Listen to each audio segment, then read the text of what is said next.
help desk platform on the desktop support, as well as phone support through our business partner, J.D. Young. This has increased productivity and efficiency within the nation employees.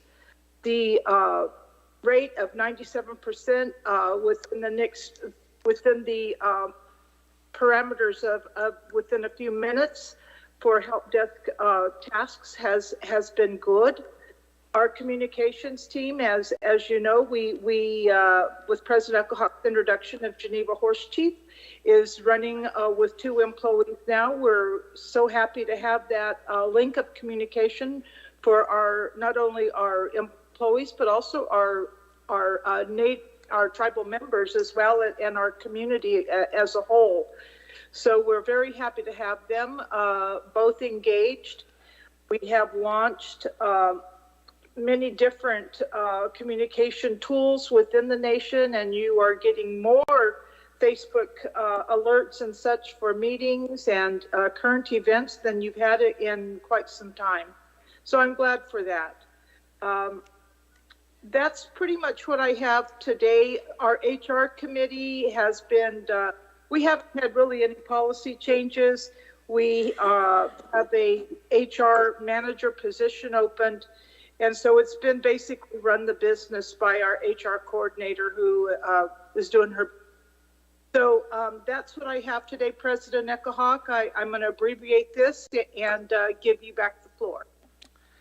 Thank you so much, Councilwoman Kimball, and for your reports. And appreciate my pleasure. Appreciate that, and again, wish you all the best. You know, out there on your trip, that everything will go according to the way you want to see it, and that you thank you. Come and home. On behalf of my son and his wife Susan and my family, we're humbled by the many prayers said. And we're embracing each of them, and we know that Dios Tariwa is in charge, and we gave him that, and we believe and we're faithful to all those good thoughts and words to our Heavenly Father God like that. Thank you very much. Thank you. I'm gonna have to excuse myself in a bit, President, but I wanted to be here for this meeting. Thank you. Yes, thank you, and you are excused. Thank you so much. Thank you. All right. Thank you, Sammy. And next is Councilwoman Cynthia Butler. Cynthia, the floor is yours. Thank you, President Echohawk. The first committee that I want to start with is the Governing Documents Committee. I'm the chairperson of this committee. President Echohawk is the co-chair. Members are Denise Miller, Lisa Gover, Joseph Freed, and Victoria Lefthand. So for the first quarter of 2022, we met 5 times. Usually we meet every Monday, but due to COVID, a lot of my committee members came down with COVID, so we didn't meet very often for the first quarter. We have been busy working on a lot of stuff during the quarter. The Pawnee Nation Declaration on the Rights of Indigenous Peoples Act. We were preparing for the 3rd Tribal Forum for the Pawnee Nation DRIPA, and that was set for April 23rd. The Pawnee Nation Attorney General Act, we are continuing work on this document, and we're going to look at this document probably after Constitution Convention, which is going to be in the 4th quarter. And we are waiting for comments and revisions from the Business Council on that document to bring back to the council agenda so that we can either get it or approve it or not. We have been working on revisions with commissions and boards. And the Pawnee Nation Tax Commission did some changes to their act during the first quarter, and that recommendation was made to the Pawnee Business Council. We are during the first quarter, the Constitution Convention was being planned, and the committee did ask for a 6-month extension, which was granted on March 10th. And we also did the convention committee appointments. All of those documents for convention are posted on our website on the governing documents on PawneeNation.org. If you'd like to look at those documents. We're continuing to work on convention. We're getting ready to launch the orientation and a lot of things that are going to be incorporated with the app. I think that a lot of the work was done in these last 2 weeks, and we will be getting underway with convention, Constitution Convention. We did launch our documents for the scholarship program, so that is now open. The Pawnee Nation Governing Document Scholarship Program, it can be found on the Pawnee Nation website under Other Opportunities, I think Scholarships, and it says Other Opportunities, and also on our website, our webpage on governing documents. We did make some changes to the documents and to make it easier for applicants to apply, and we look forward to giving out a couple of awards this month, or this year. Continuing objectives for the next quarter is to continue with convention. We're going to do at least one fundraiser for the scholarship program to raise funds for next year. We're going to continue to review revisions on governing documents, such as the Pathway to Prosperity. I think in the second quarter we had some stuff from the Museum Board and from the Tax Commission that will be reported. And then work on the Pawnee Nation Election Act for the withdrawal of candidate. I think I needed to bring that forward to the Business Council before we look at it. Financial reporting for this committee, we raised $400 and we carried over that budget into our 2022 budget.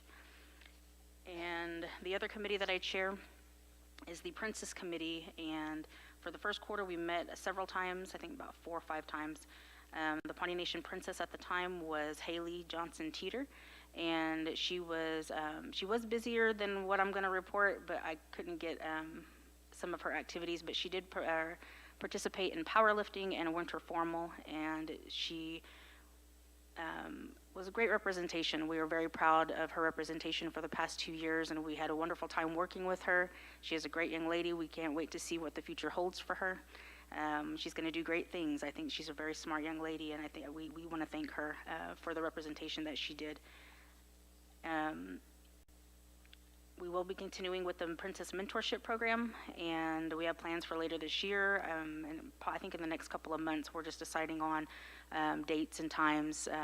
With the new COVID surge here this past couple of weeks, we're kind of holding off again because just because we want to make sure everybody is still safe.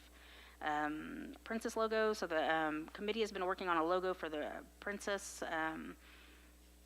These are going to be for promotional items such as parades and stuff like that, because sometimes some parades, they don't want you to throw candy. So we thought we would do promotional items, t-shirts, koozies, stuff like that, that we would give the Princess to give away and stuff whenever she goes and she represents at events and everything. We did do the selection for the 2022-2023 Pawnee Nation Princess, and the selection was for Miss Quinlan Spears. So we reviewed applications, and she was chosen to represent the Pawnee Nation for this next coming year. I did, in her quarterly report, whenever it gets published, you can go and read her bio. It's also updated on her on the Pawnee Nation website. She has her own page, and it has her bio and a few pictures on there. We did update social media and everything to announce her selection. And we did plan for the dance on April 16th, so that will be reported in the second quarter. Pawnee Nation Princess Scholarship, we raised, I think, over $1,000 for this scholarship, and we have that in our budget through our fundraising efforts, and we will be updating our information, and I think we already did, and I think it's already posted on the website and on the other opportunities for those past Pawnee Nation princesses who are going to school. Committee fundraising, we did not do any fundraising during the first quarter, but second quarter and third quarter are going to be really heavy fundraising quarters. So we're getting ready and gearing up for homecoming. We have you'll see flyers and everything come out for all of that. But I'm also sit on the planning and the HR committee. But the chairpersons can report for that. But that's all I have, President Cook. Thank you, Cynthia, appreciate that, and also your hard work, and also that of Donna too. You know, these council ladies are really carrying a heavy load in terms of their work. You know, the intergovernmental affairs is vital to our external sovereignty. The Land and Property Committee pertains to everything that we own in this life. The Pawnee Nation, down to the yellow stickums here. It all comes under the Property Committee. And of course, the governing documents, you know, it goes to the heart of a lot of the functions of this body. You know, we are lawmakers here. And the work of that committee really helps us in carrying out legislation on behalf of our nation here. With that, Mr. Secretary, floor is yours, sir. Thank you, Mr. President. Yeah, I sit on a couple of committees, Enrollment Committee, and as Secretary, I attend the Nashara Council meetings, which I do want to say those Nashara Council meetings are a privilege and an honor for me to attend. Chief Leading Fox does a great job running those meetings. I think he's had a little experience in his 26 years of being a chief, so appreciate that. It's great to see you guys interact and how you conduct business. So like I said, it's an honor. I attended all those meetings. Enrollment Committee, we were able to meet in person for the first time since this pandemic began. And we had some members that weren't able to attend as there are elders. And so it was exciting to see them in person as this pandemic at that time had slowed down. We met again last month, but we'll report on that later. We were able to approve 22 new members to the Pawnee Nation roll, and the Charlotte Council approved those as well. And then also I'm a co-chair for the Ag Committee with Vice President Canuho, and we met 3 times during that quarter. Big things happening. We did create the Ag Division, which still is going to need some more work on structure. But we were happy to separate that out. And our horticulturalist, Sunny Evans, I'll say it again, she's phenomenal. She's doing a wonderful job, handling all the agricultural endeavors that we have. We are still working on our agricultural resource management plan. We have contacted the BIA to get us an extended timeline for submission, hopeful within the new deadline of March next year. So we've got a little time. We are meeting. We are discussing how to go through that. It's a 10-year plan. It's very comprehensive, and we want to make sure that we have everything in there to lead us for the next 10 years.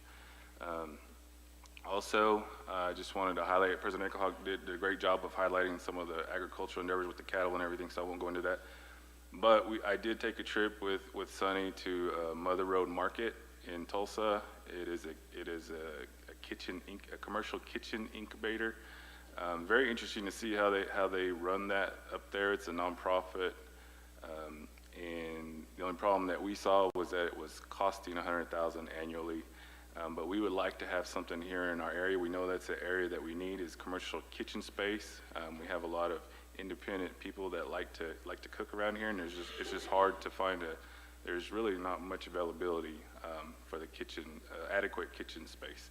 So we are looking at the funding. There are USDA grants that Sunny has been reviewing and thinking about submission. So we're hoping that does come into fruition eventually. We are working on our Ag Commerce Initiative. We did attain some legal representation to help us go through that. So we'll be having more information as we get it. But we are currently in the process of meeting on that initiative. But other than that, I sit on the Budget Committee as well, and just a lot of activity this quarter. But really happy with the way things have been going on all our committees, and that's what I got. Thank you, Mr. Secretary. I just want to say I'm really proud of our Agriculture Committee. And we're looking for good things, to feed our people and strengthen our food sovereignty and reconnect at the same time with our culture. And we've got a wonderful, wonderful Agriculture Committee, put together to help lead us into the field of agriculture. So, Vice President, floor is yours, sir. And this, I just want to say, I know we all work hard, but Vice President Canuho has literally been burning the candle at both ends, this last 3 months, and I hope he finds a way to lighten up like the president, but he's a very hardworking member of this body, and so with that, floor is yours, sir. Thank you very much, President. I didn't pay him to say that, but I feel like I need to now. No, teasing. I sit on the planning committee with Councilman Butler. I chair that committee. We met once in the first quarter, and that was on February 11th, and that was to discuss the planning proposals, as President Hawk mentioned in his report, for the overall or the master strategic plan for the Pawnee Nation. We reviewed three proposals that were sent to the Pawnee Nation, and as President Hawk mentioned, Kyle Smith was selected for that, and his organization is called Red Wing. And so we're going to be working with him, and that's pretty much the goals and objectives for this next quarter, is to get with him and along with our business council, with the planning committee, is begin to develop and get that strategic plan together for the Pawnee Nation. And so other than that, there's nothing else I really have to report on committees that I chair. That's the only one I really chair. But I do sit on the Ag Committee, as Secretary Gardapi said. We have a lot going on there, and it's, to me, it's just exciting to see that. And I'm learning a lot from that committee, really. You know, just kind of sitting in there and listening to a lot of the other areas of expertise in that regard, and so that's good. And then the Budget Committee as well, sit on that as a member. So I just want to keep it short and sweet. So there you go. Thank you, President. Thank you for that, Vice President, and I thank you for your hard work on behalf of the nation as well. Next up is Treasurer Carol Chapman. Carol, floor is yours. Thank you, President. I landed right before lunch, so is everybody getting real hungry? So you probably really don't want me to talk. But I chair the, of course, the Budget Committee, and that is a continuing meeting. It seems like we meet several times a month, and I would like to thank all the people who are on the Budget Committee, because they are called instantly at inopportune times, and we have to have quorums, and everybody shows up. I'm just thankful, because it is a lot of work, and it's really what keeps everything going, because we have to approve all the transfers and the requests and so on. So we've just been real busy with Budget Committee. That's probably the one busiest committee that meets for me. And the other committee I chair is the COVID Committee. Just to update you on that one, we did not have any meetings because the council, we have not met this quarter because the council has paused our spending on the remaining funds that we have left over from ARPA. And we will be having a work group meeting again here in the near future. President Echohawk is calling a meeting here in June, and we will be reassessing where we're at on that and prioritizing as a group on where to go with that. So next quarter we should have more where we're going on that, but that has been placed on hold for now. I also chair the Education Committee. I don't have much to report on that. I would just like to commend all of the departments of our Education Division. Susie is very busy, and she sees to taking care of our college students. I just can't say enough about her for taking care of the scholarship area, because that's very important to our students who are going to school in other places. That's their livelihood. And she is always on top of seeing that the scholarship money is processed very quickly. I want to congratulate all of the Pawnee youth, Pawnee people who have graduated this year. We went through graduation here recently, and it was just so nice to see all of the posts and the stories about all of our Pawnees who have graduated from different schools all over, colleges, and for especially the high school kids. That was really the most exciting to watch, and I want to encourage all of our families and our young Pawnees to go on and pursue higher education or technical school or something like that, because it does make a difference. Education is everything, and I know for our Pawnee people, I'm very proud we're a tribe that has a very large number of educated, skilled people, and I think that says a lot for our tribe. As for the Pawnee Nation College, we recently had the graduation. I was unable to attend, had a previous engagement, but our own Councilman Donna was the keynote. We thank her for that, and congratulations to the students who graduated. And I would again like to say that I think that the relationship that we have now with the Nebraska Indian Community College is one of the best things that has ever happened to us. And they are just very very cooperative and just do everything they can to help us, and they're an excellent school. And we are currently, our president, Michael Burgess, has resigned, and we are currently looking for a replacement for the president of our college. So I would like to say that for the education department, President mentioned Ms. Wilson.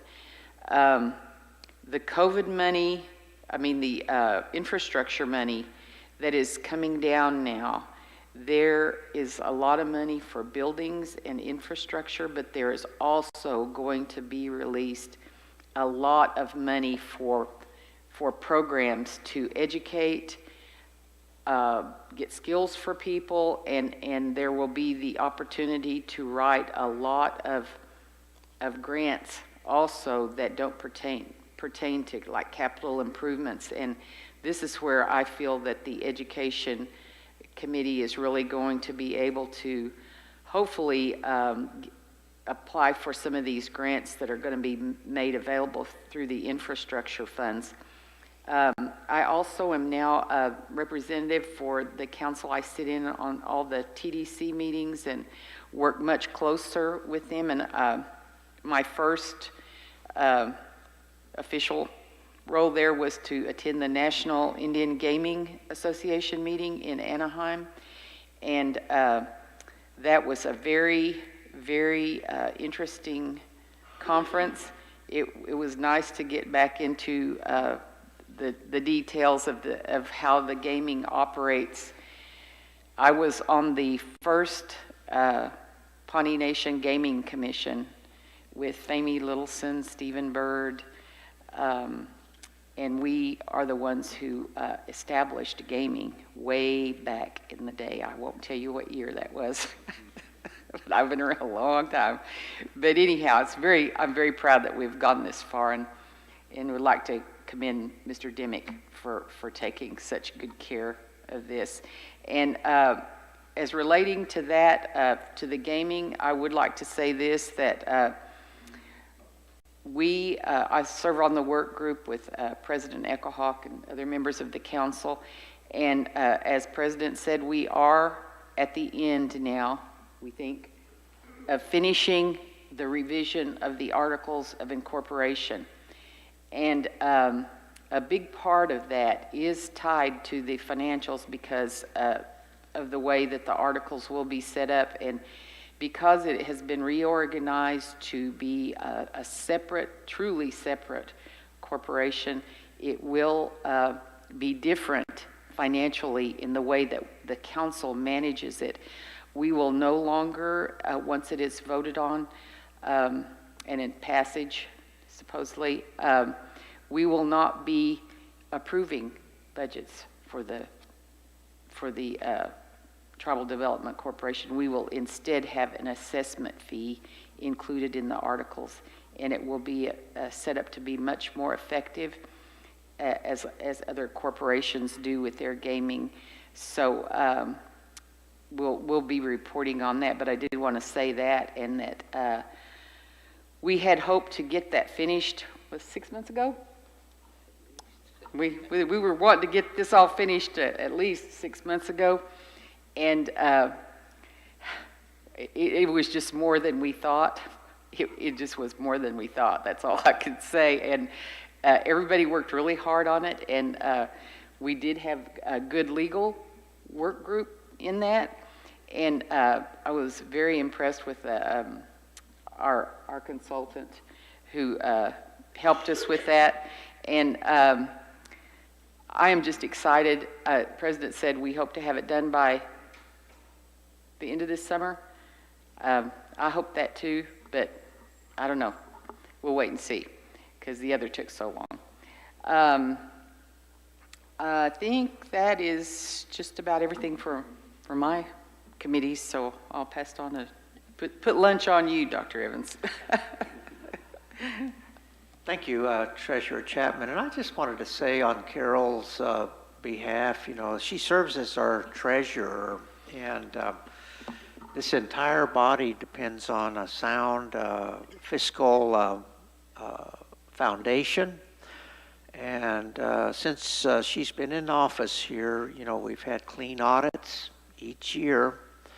And we're currently, as of last year, as this year as well, we're operating on a balanced budget, you know, which is far better than the United States government and most other governments, you know. I mean, it's quite a feat to be operating on a balanced budget, you know. And so I think Carol, you know, she's the one that makes the rest of us look really keen, you know, because she's the money lady.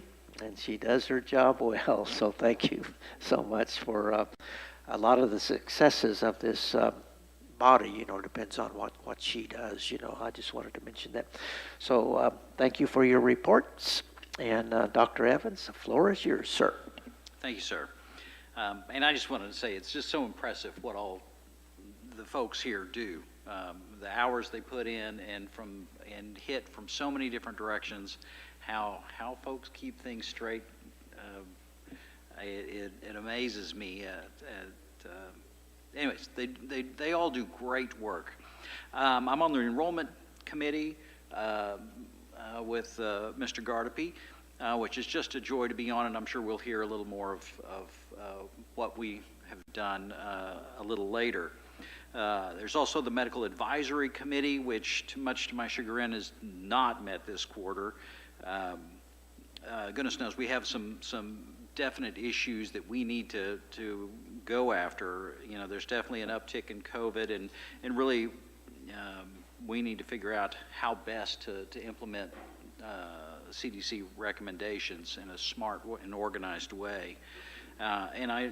There's that potential of expansion for IHS services, and I think we need to be involved in trying to create a medical system, not just for just right now, but with our eyes on after the behavioral health center and what it looks like then and 5 years after that, because I think we could do some amazing things. And I surely want to see us develop a scholarship program also. Otherwise, Pawnee Nation College, and they will have a report soon, but it's something I've been on the Board of Trustees for since the beginning. Just fantastic people doing really, really good work and being creative to keep things going and open, and goodness knows the challenges have been huge, but it may be small, but it's stable. Financially, definitely still stable with our continuing grants that will have us absolutely set for the next 3 to 4 years and probably much longer. Our student population, we're always working to improve that, to increase it. Goodness knows it's such a great organization, and I just want to see our folks use it. We've, this past year had, $1 per semester hour to take classes. That's an incredible thing when we put our students first.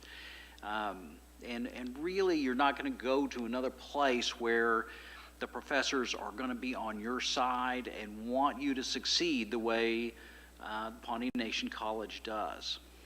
And we'll hear more from that later. As Carol said, the partnership with Nebraska Indian Community College is just amazing. We have never had true partners before. We've had folks who've used and abused us a little bit, but Nebraska Indian Community College is amazing, and it's just a fantastic thing to work with them. So with that, I think it's getting headed towards lunchtime. Yes, sir. Well, thank you for that, Dr. Evans. You know, this Pawnee Nation College is a big asset to the Pawnee Nation and to the entire community, and we're so fortunate to have a college right here on our own campus. And I thank you for your report on that, Dr. Evans. And I'm also very proud of our medical committee, you know, because we're very blessed to have a lot of, as I mentioned earlier, medical doctors and medical professionals in our small tribe. We're a small tribe, but we have lots of doctors and nurses and other technicians, etc., in the field of medicine, and I think it's very, very fitting and appropriate then to have a medical committee composed of enrolled tribal members in the field of medicine, and to help this council navigate the pandemic and all things medical. So this pretty much concludes this portion of our agenda, and I just wanted to say in summation here that we do owe the nation's committees a big debt of gratitude for the work that they do. They're a big pillar of our government.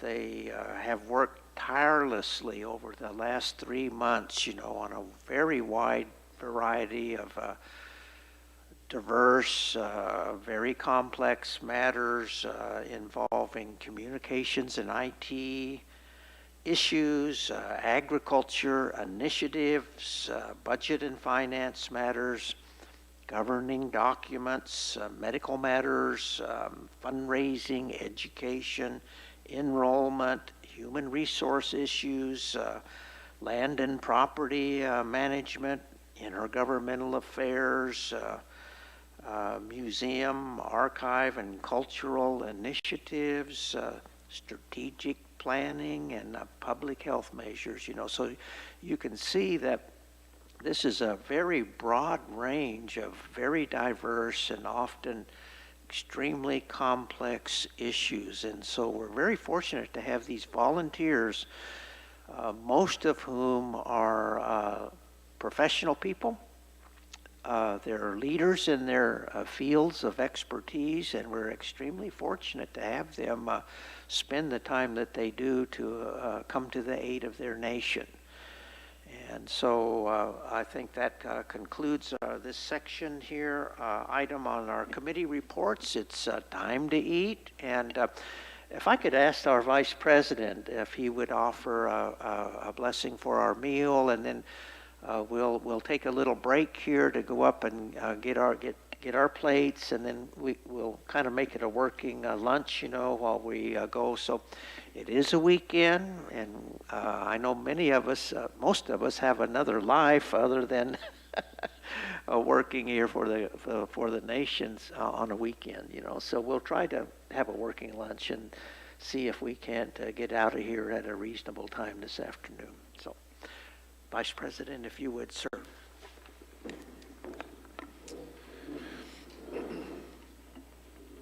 Father, we come to you, Lord, this afternoon, God. We just thank you, God, for just allowing us to be here today. And Father, I just ask that, God, as we come to this time, Father, to partake of this food, we ask a blessing upon it, Father. I thank you for the provision of it, God. I thank you, Father, for just allowing us to have this time, God, just to discuss the reports of the Pawnee Nation, God, just to see the progress and everything that's being done, Father, as of today. And so, Lord, just be with us through the remainder of this meeting, God. And again, thank you for this food, Father, and just ask a blessing upon it. For it's in your Son, Jesus Christ's name we pray. Amen.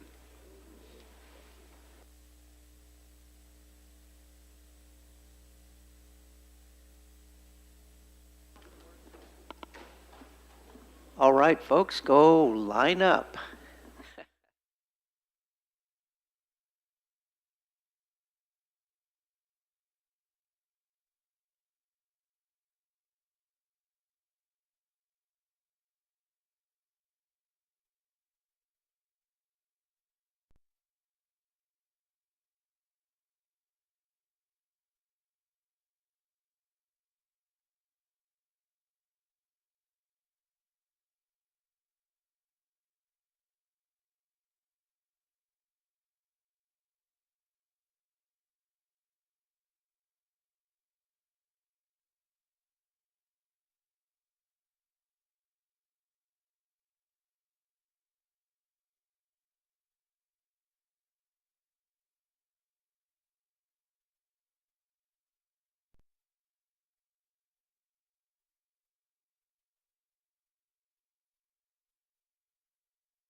present time, I'd like to call it back into order and thank Sky and staff for providing a wonderful luncheon, noon meal that really hit the spot. And so next on our Pawnee Nation college report is next up. Cordelia, are you going to present for the college or? Oh, okay.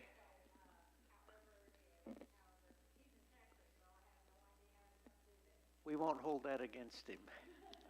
Is he on the screen with it? Oh, okay. So, Mr.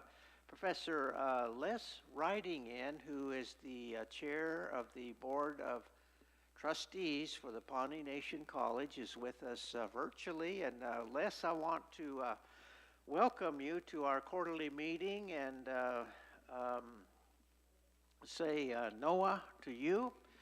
And we're looking forward to the report on the Pawnee Nation College, and also we have a couple other board members here too, you know, Dr. Evans and Cordelia Clapp, and Carol as well. So you guys are showing up in force, Les. And with that, I'd like to turn the floor over to you. And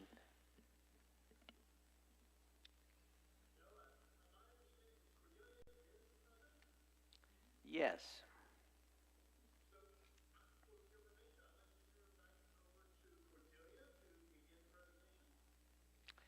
Well, yes, well, that would be fine. It's at your discretion. And so with that, Cordelia, sister, the floor is yours.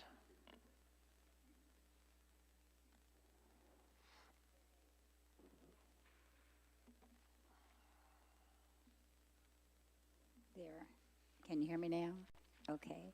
Well, first of all, it is an honor to be here, and I thought Les was going to welcome everybody and thank everybody, but I thank you and I welcome you to listen to my report. And so, again, it's an honor to be here, and Les is our president of the Board of Trustees. I'm vice chair, and so I'll take it from here. With our Pawnee Nation College, we were saddened, I was saddened with the resignation that we had from President Michael Burgess. And I want to thank him so much for the service that he has given for greater than 10 years. He began 10 years ago, and he started, there was 24 students when he started being the president of our college. And now our college, we continue with educational programs and plans for expansion of programs via distance learning platforms, and all in conjunction with our new partner, the Nebraska Indian Community College. To me, Nebraska Indian Community College getting out from under Bacone and being under now Nebraska Indian Community College, that we have gone full circle as our people, you know, started there in Nebraska and then what we've been through. And so I truly feel like we've gone full circle, and this is what was meant to be given to us. And the president of the Nebraska Indian Community College, he's been the president for over 20 years there. And he started out like with a small college like our Pawnee Nation College. And he has grown leaps and bounds. I wish he was here to express all that he has now, all that he's done, all the students he has, all the different colleges that he is being president over or being running. And so, and then he has come to the Pawnee Nation College and has given our staff one-on-one training, has come, and anytime they need help for anything, they're there, or he sends help for them, and they come down, and our Pawnee Nation College staff goes to them also. and in this transition. And it has been very, very good for our staff and also for our college. And now, with the Pawnee Nation College, currently the college began the summer semester for academic year 2021 to 2022. And the college, I'm just so proud to say, has 78 new students, and 45 are currently enrolled in the Association of Arts, the business program, enrolled in the summer 2022 semester. That is a growth that even surprised us. You know, it has just been wonderful. And I feel like, under President Burgess's guidance, and then also under NICC also. And we had 4 graduates at the Associate of Arts Business Program and 1 graduate in the Associate of Arts in the General Liberal Studies Department in the spring of 2022 semester. I wanted to thank Donna Hare also for being there for us, and for when we had our graduation. She gave a wonderful talk. She had a speech already, and she saw George Howell out in the audience, and he was one of the ones that first, you know, had a vision of the Pawnee Nation College, and she changed her whole speech to give honor to him. It was just, and he appreciated that so much. He told me I had invited him to come to the graduation, him and Pat both, because she had taught there also. And he told me that was the best moment he had in a year. And I thought, good grief, bless his heart. You know, that's awesome. How wonderful. So it touched him very, very much, Donna, and I thank you for that. Okay. I'm just going to give highlights about this and not dwell on all that we have here. I think you have a copy of everything here. Our quarterly meeting established, we have done our quarterly meeting. Even with the COVID, we do the Zoom meeting, which I'm not crazy about because I'm not that computer intellectual. And so, but we did have our last meeting was on March the 5th, and it was an in-person meeting, which was just wonderful, absolutely just wonderful. But all the other meetings, we have kept our quarterly meetings up like we should. And our next quarterly meeting that we have is going to be July the 2nd of this year. And so we're going to meet around the powwow time, so we figured everybody could be here. And I just wanted to say also, the people on the board, the Board of Trustees, a lot of you might not even know who they are that are working so hard behind the scenes. And just, you know, we don't get paid a penny for this, but we love it. We want to, this is what our ancestors ceded our land for, you know, was for education, was for health care, and to take care of the future of our children. And so I, you know, just want to give them, you know, recognition here also. Les is our president. I'm the vice chair. Brad Sewell, he has been on the board. He and I both came on 9 years ago, and he is our secretary now. Amy Davenport, she is the dean. She is the dean at Oklahoma University, and she came aboard 2 years ago. My grandson, Zach Murphy, he came on board 2 years ago also, and he has his master's on social services, and he's heading a job in public relations, and he lives in Kansas City, but he does come down for all the meetings. And James writing in, who has been on the board just like Dr. Evans has ever since the beginning. And so we have some great leaders, and also Dr. Evans is on the board, and Carol Chapman is our representative from the tribe. So that is recognition to them. Also, let's see, meeting held with Bacone College to discuss past financials. Right now, Bacone College, it is now considered a bad debt, and it is being passed on to the Pawnee Nation attorney, and I'm sure it has been passed on to the Pawnee Nation attorney. And let me see here. Our new handbooks were to be initiated by the end of this month, and have had quite a few changes, especially with President Burgess with his resignation and the loss of Dennis Haga, one of our main instructors, and the retirement of Dr. Bennis. And so this had kind of slowed down our schedule a bit, but we hope to have it by July, by the fall of this 22. And it will be. And let's see, meeting to be established with the Business Council by July of this year. And I think Les Writing Hen has approached the Pawnee Business Council here, and to see when we can schedule this. Or if he hasn't, he will. Okay.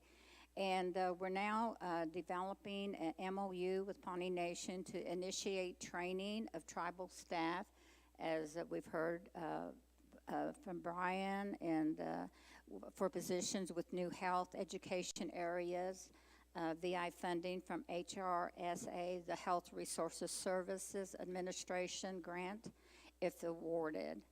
And the Pawnee Nation College is networked with Arise Veteran Foundation and Nebraska Indian Community College, NICC, for possible funding for 2 years for NITA technical infrastructure. And NITA is the National Telecommunications and Information Administrations. I do not like acronyms unless it's spelled out to me, so I looked this up, and this is just an awesome program. I know Brian probably knows all about it, but it is a Broadband USA program that promotes innovation and economic growth by supporting efforts to expand broadband connectivity and meaningful use across America. And the Broadband USA serves states, local, and tribal governments, industry, and nonprofits that need to enhance broadband connectivity and promote digital inclusion. And we're networking with Arise Veteran Foundation and the Nebraska Indian Community College for the possible funding of 2 years with this NTIA technical infrastructure. And maybe Jordan probably knows all about this. And so, well, I'm sure he does. And for the travel and training, we do not need, we haven't asked any monies for the travel because for this term, right now it's a busy term, getting ready for the new students coming in.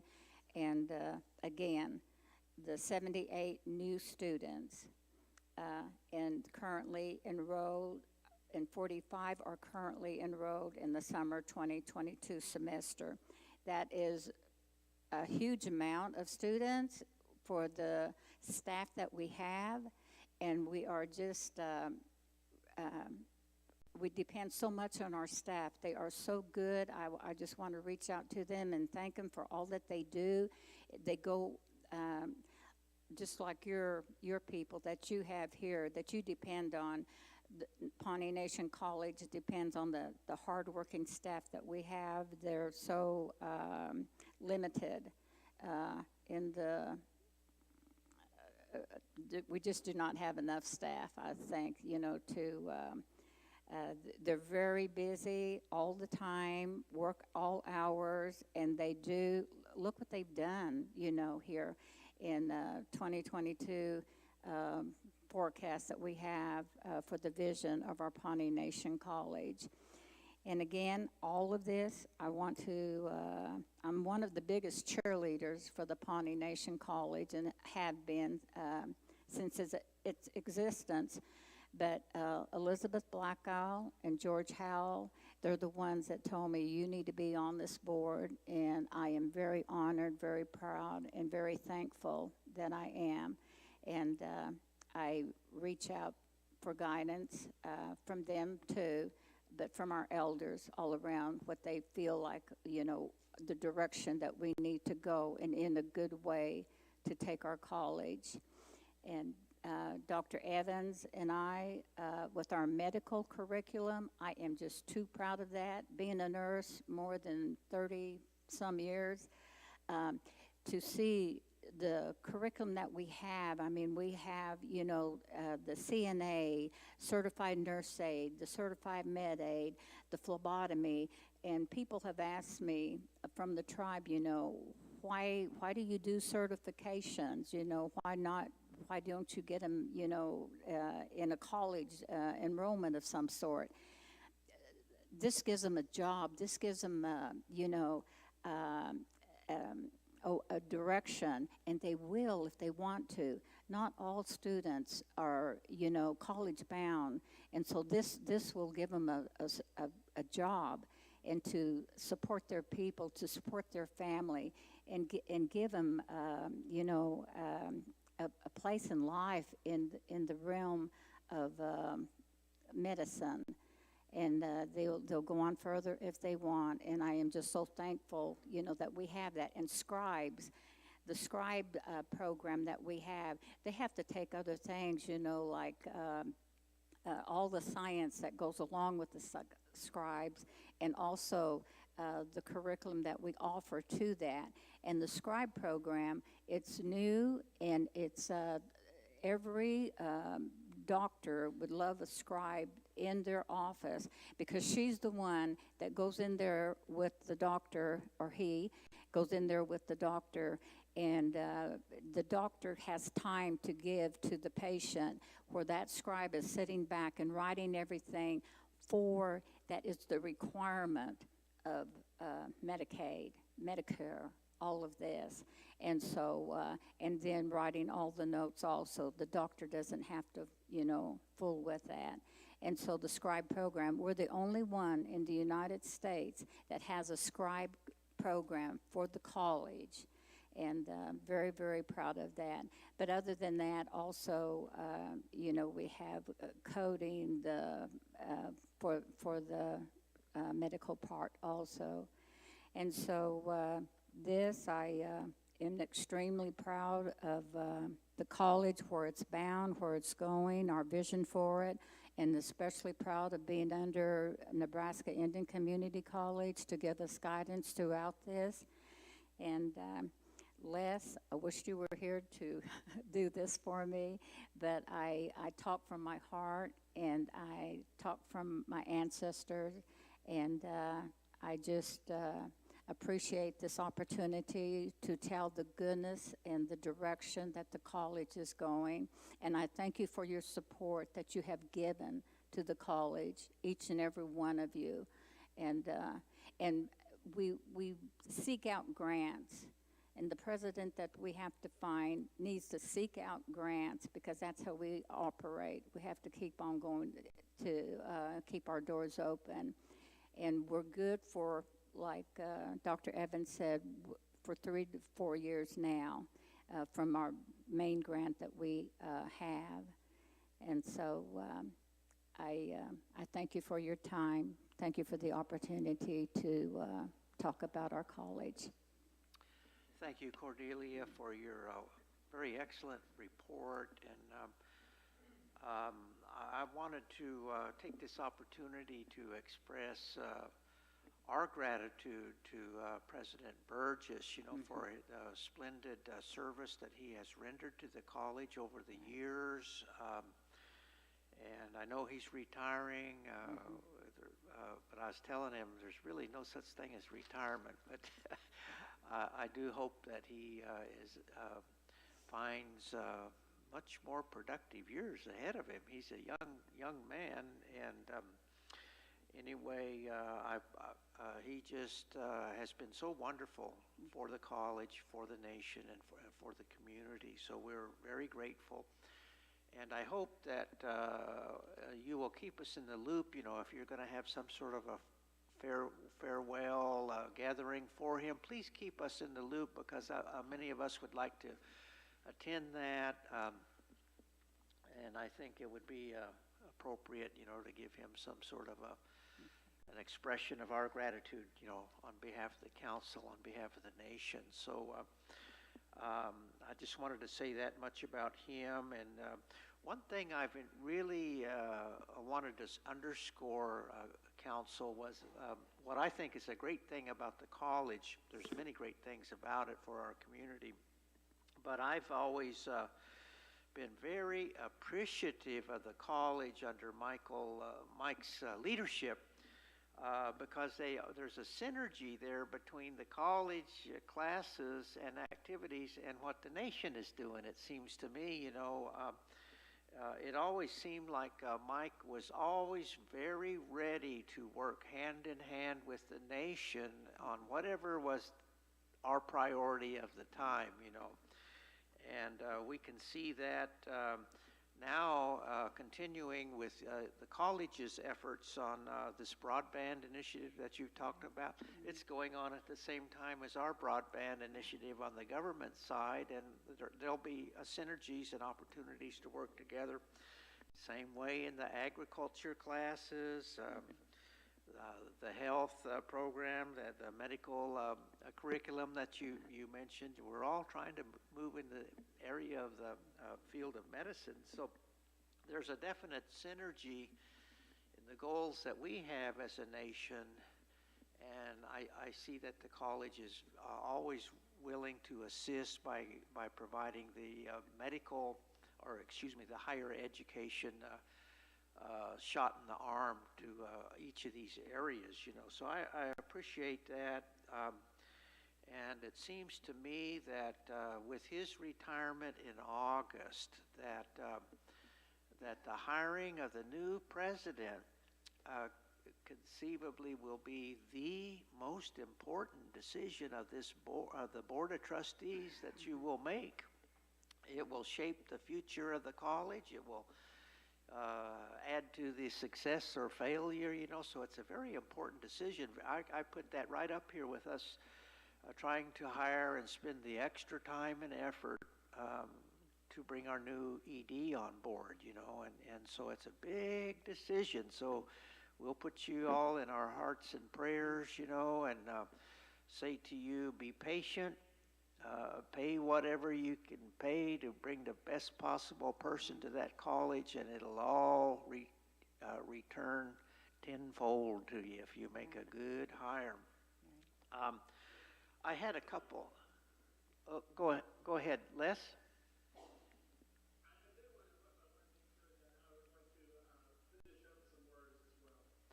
Yes. Well, why don't I just we'll go to Les right now. Sure. I don't want to detain him. So I had a couple questions that I wanted to ask when I get a chance. So Les, the floor is yours, sir.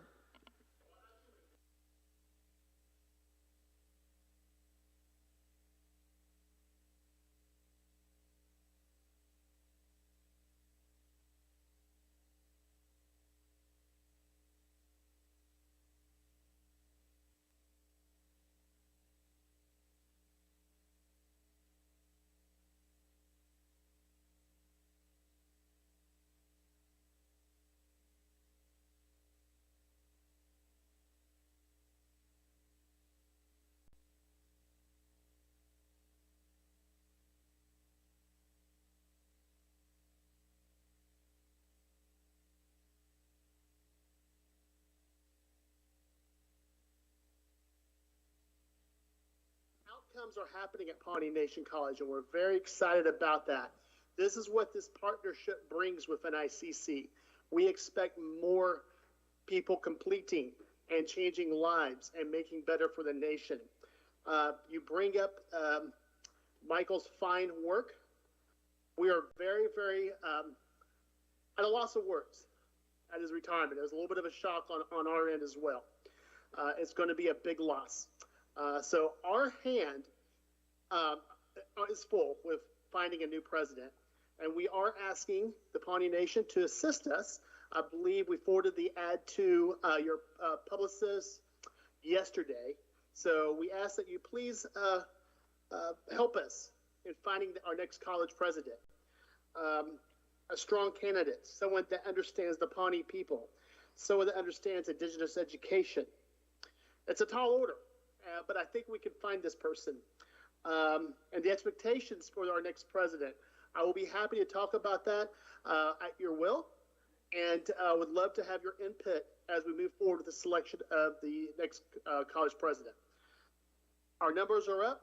It's a great time for Pawnee Nation College, and I look forward to working with you in the future. Thank you.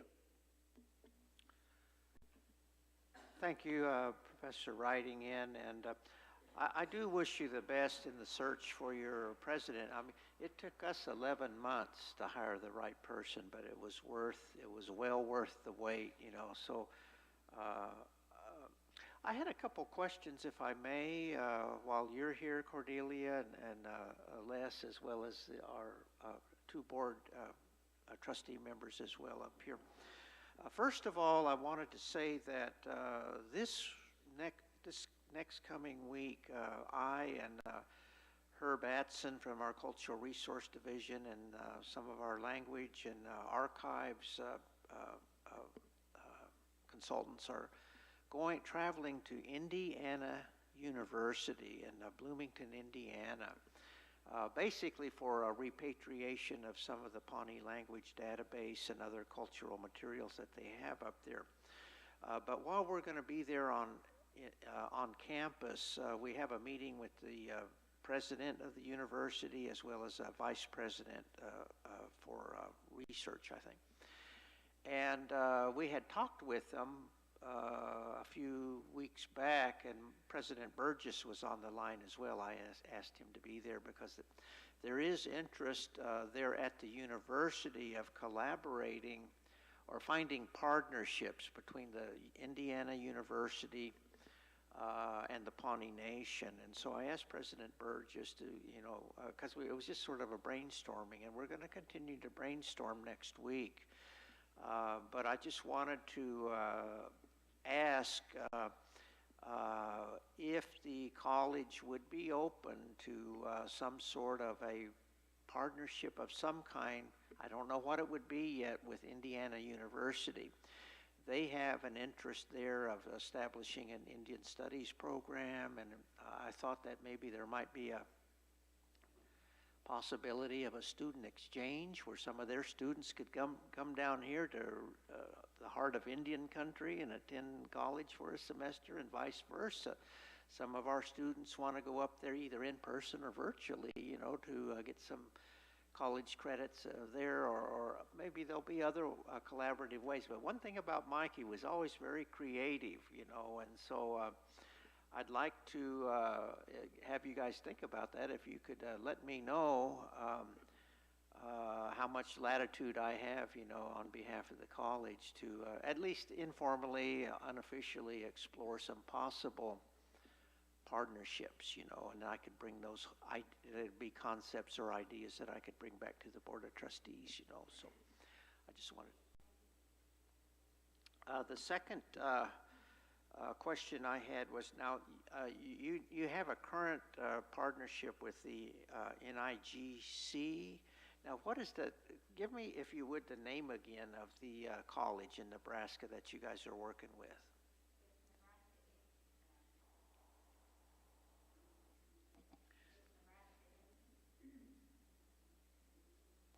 It's Nebraska Indian Community College.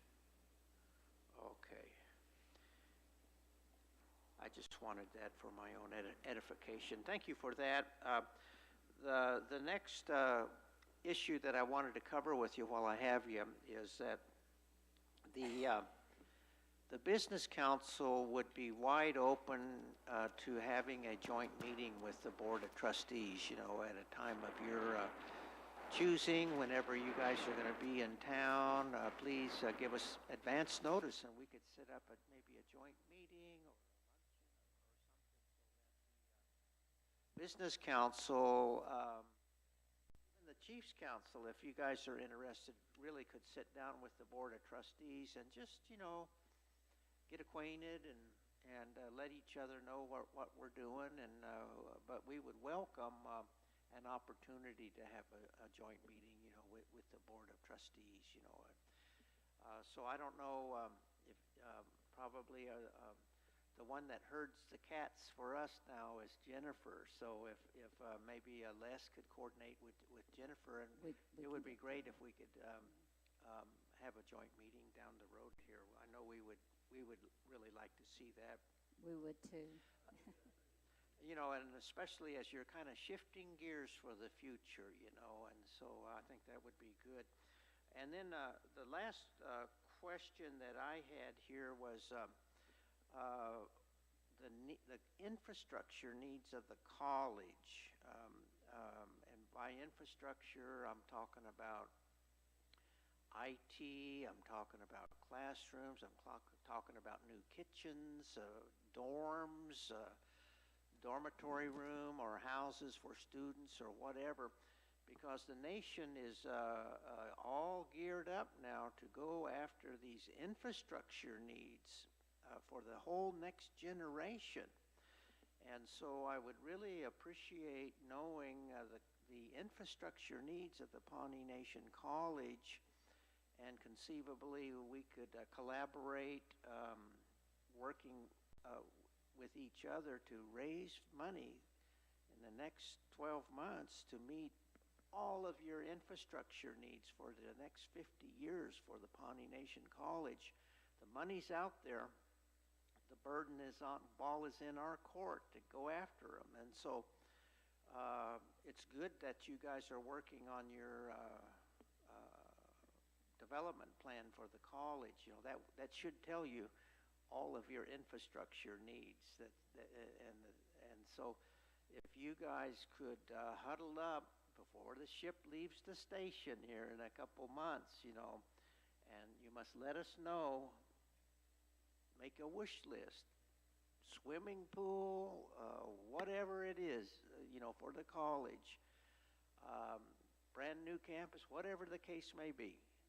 Let us know, and we'll work together and see if we can't get it done, because the time is now to go after that money. Well, thank you so much, and thank you. That's our dream, and it sounds like all we have to do is just get together, and like I say, we're having a meeting, but we can get everything out. July the 2nd is when our meeting is, but we'll get everybody notified and everything, and to make that wish list for you. And we appreciate your words deeply. Excellent. Well, I hope I get a chance to swing by. Is it going to be on the reserve here, the July 2 meeting? Do what now? Will the meeting be here on in person or? Yes. Okay. July 2nd. Okay. Well, I'll try to come by and see this. Oh, for sure. That'd be wonderful. Excellent. Thank Council, is there any questions of Cordelia or Dr. Wrighting in while we have him? Folks? All right. Thank you again. Thank you so much, Cordelia, and also to Les. Appreciate both of you.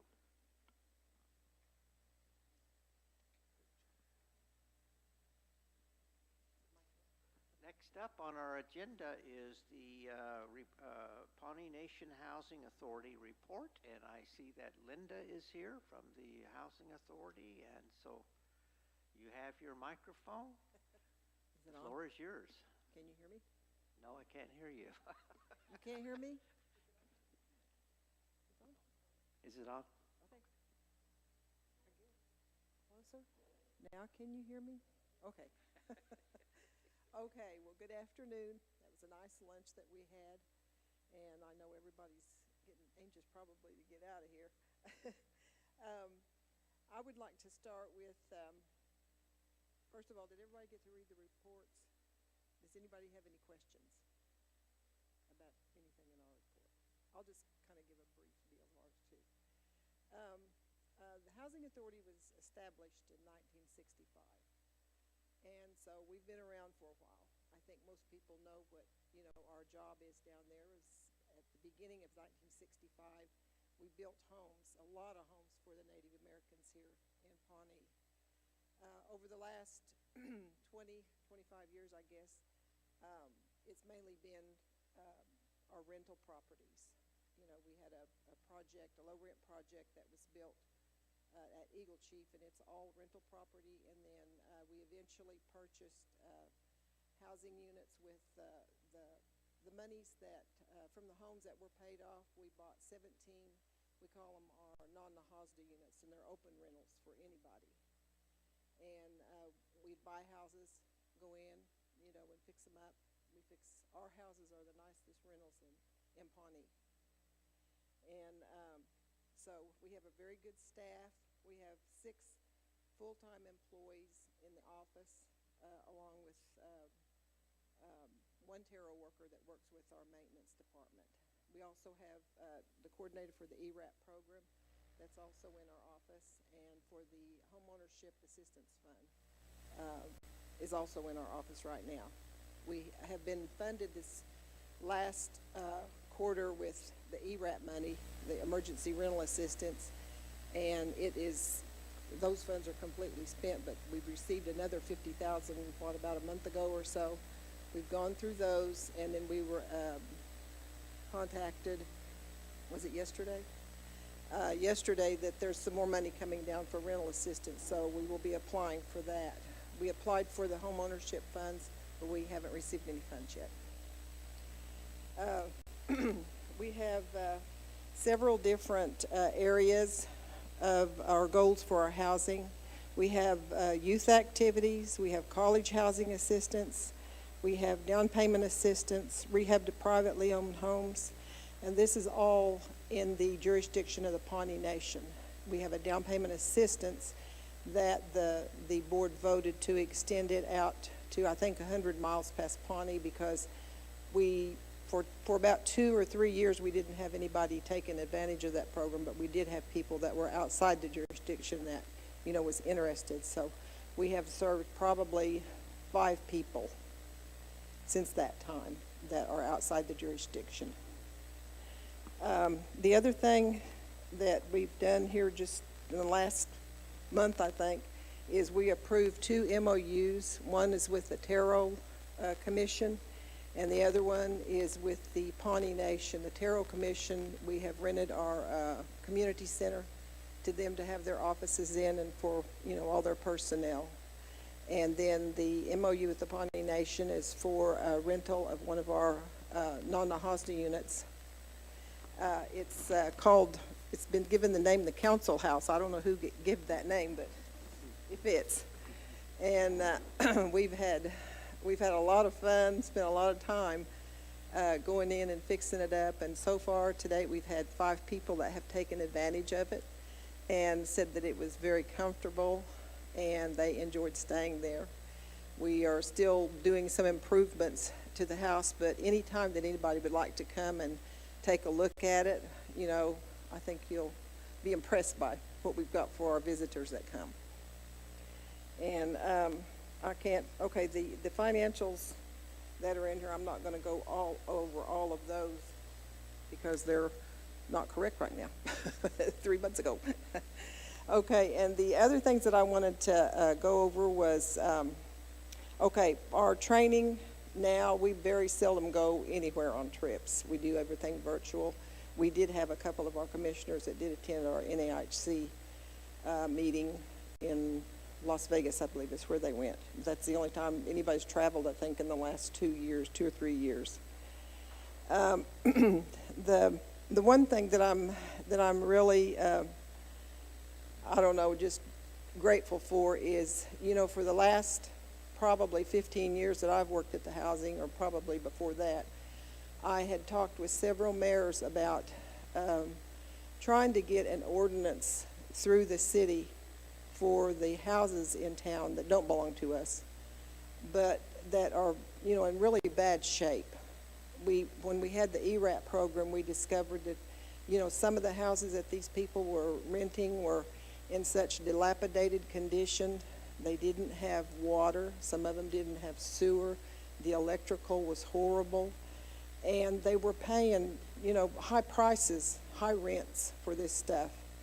And so George and I and Jake went to the council meeting, and George got up and gave a presentation on, how much money the tribe has paid to the city for services and what the conditions of these homes were.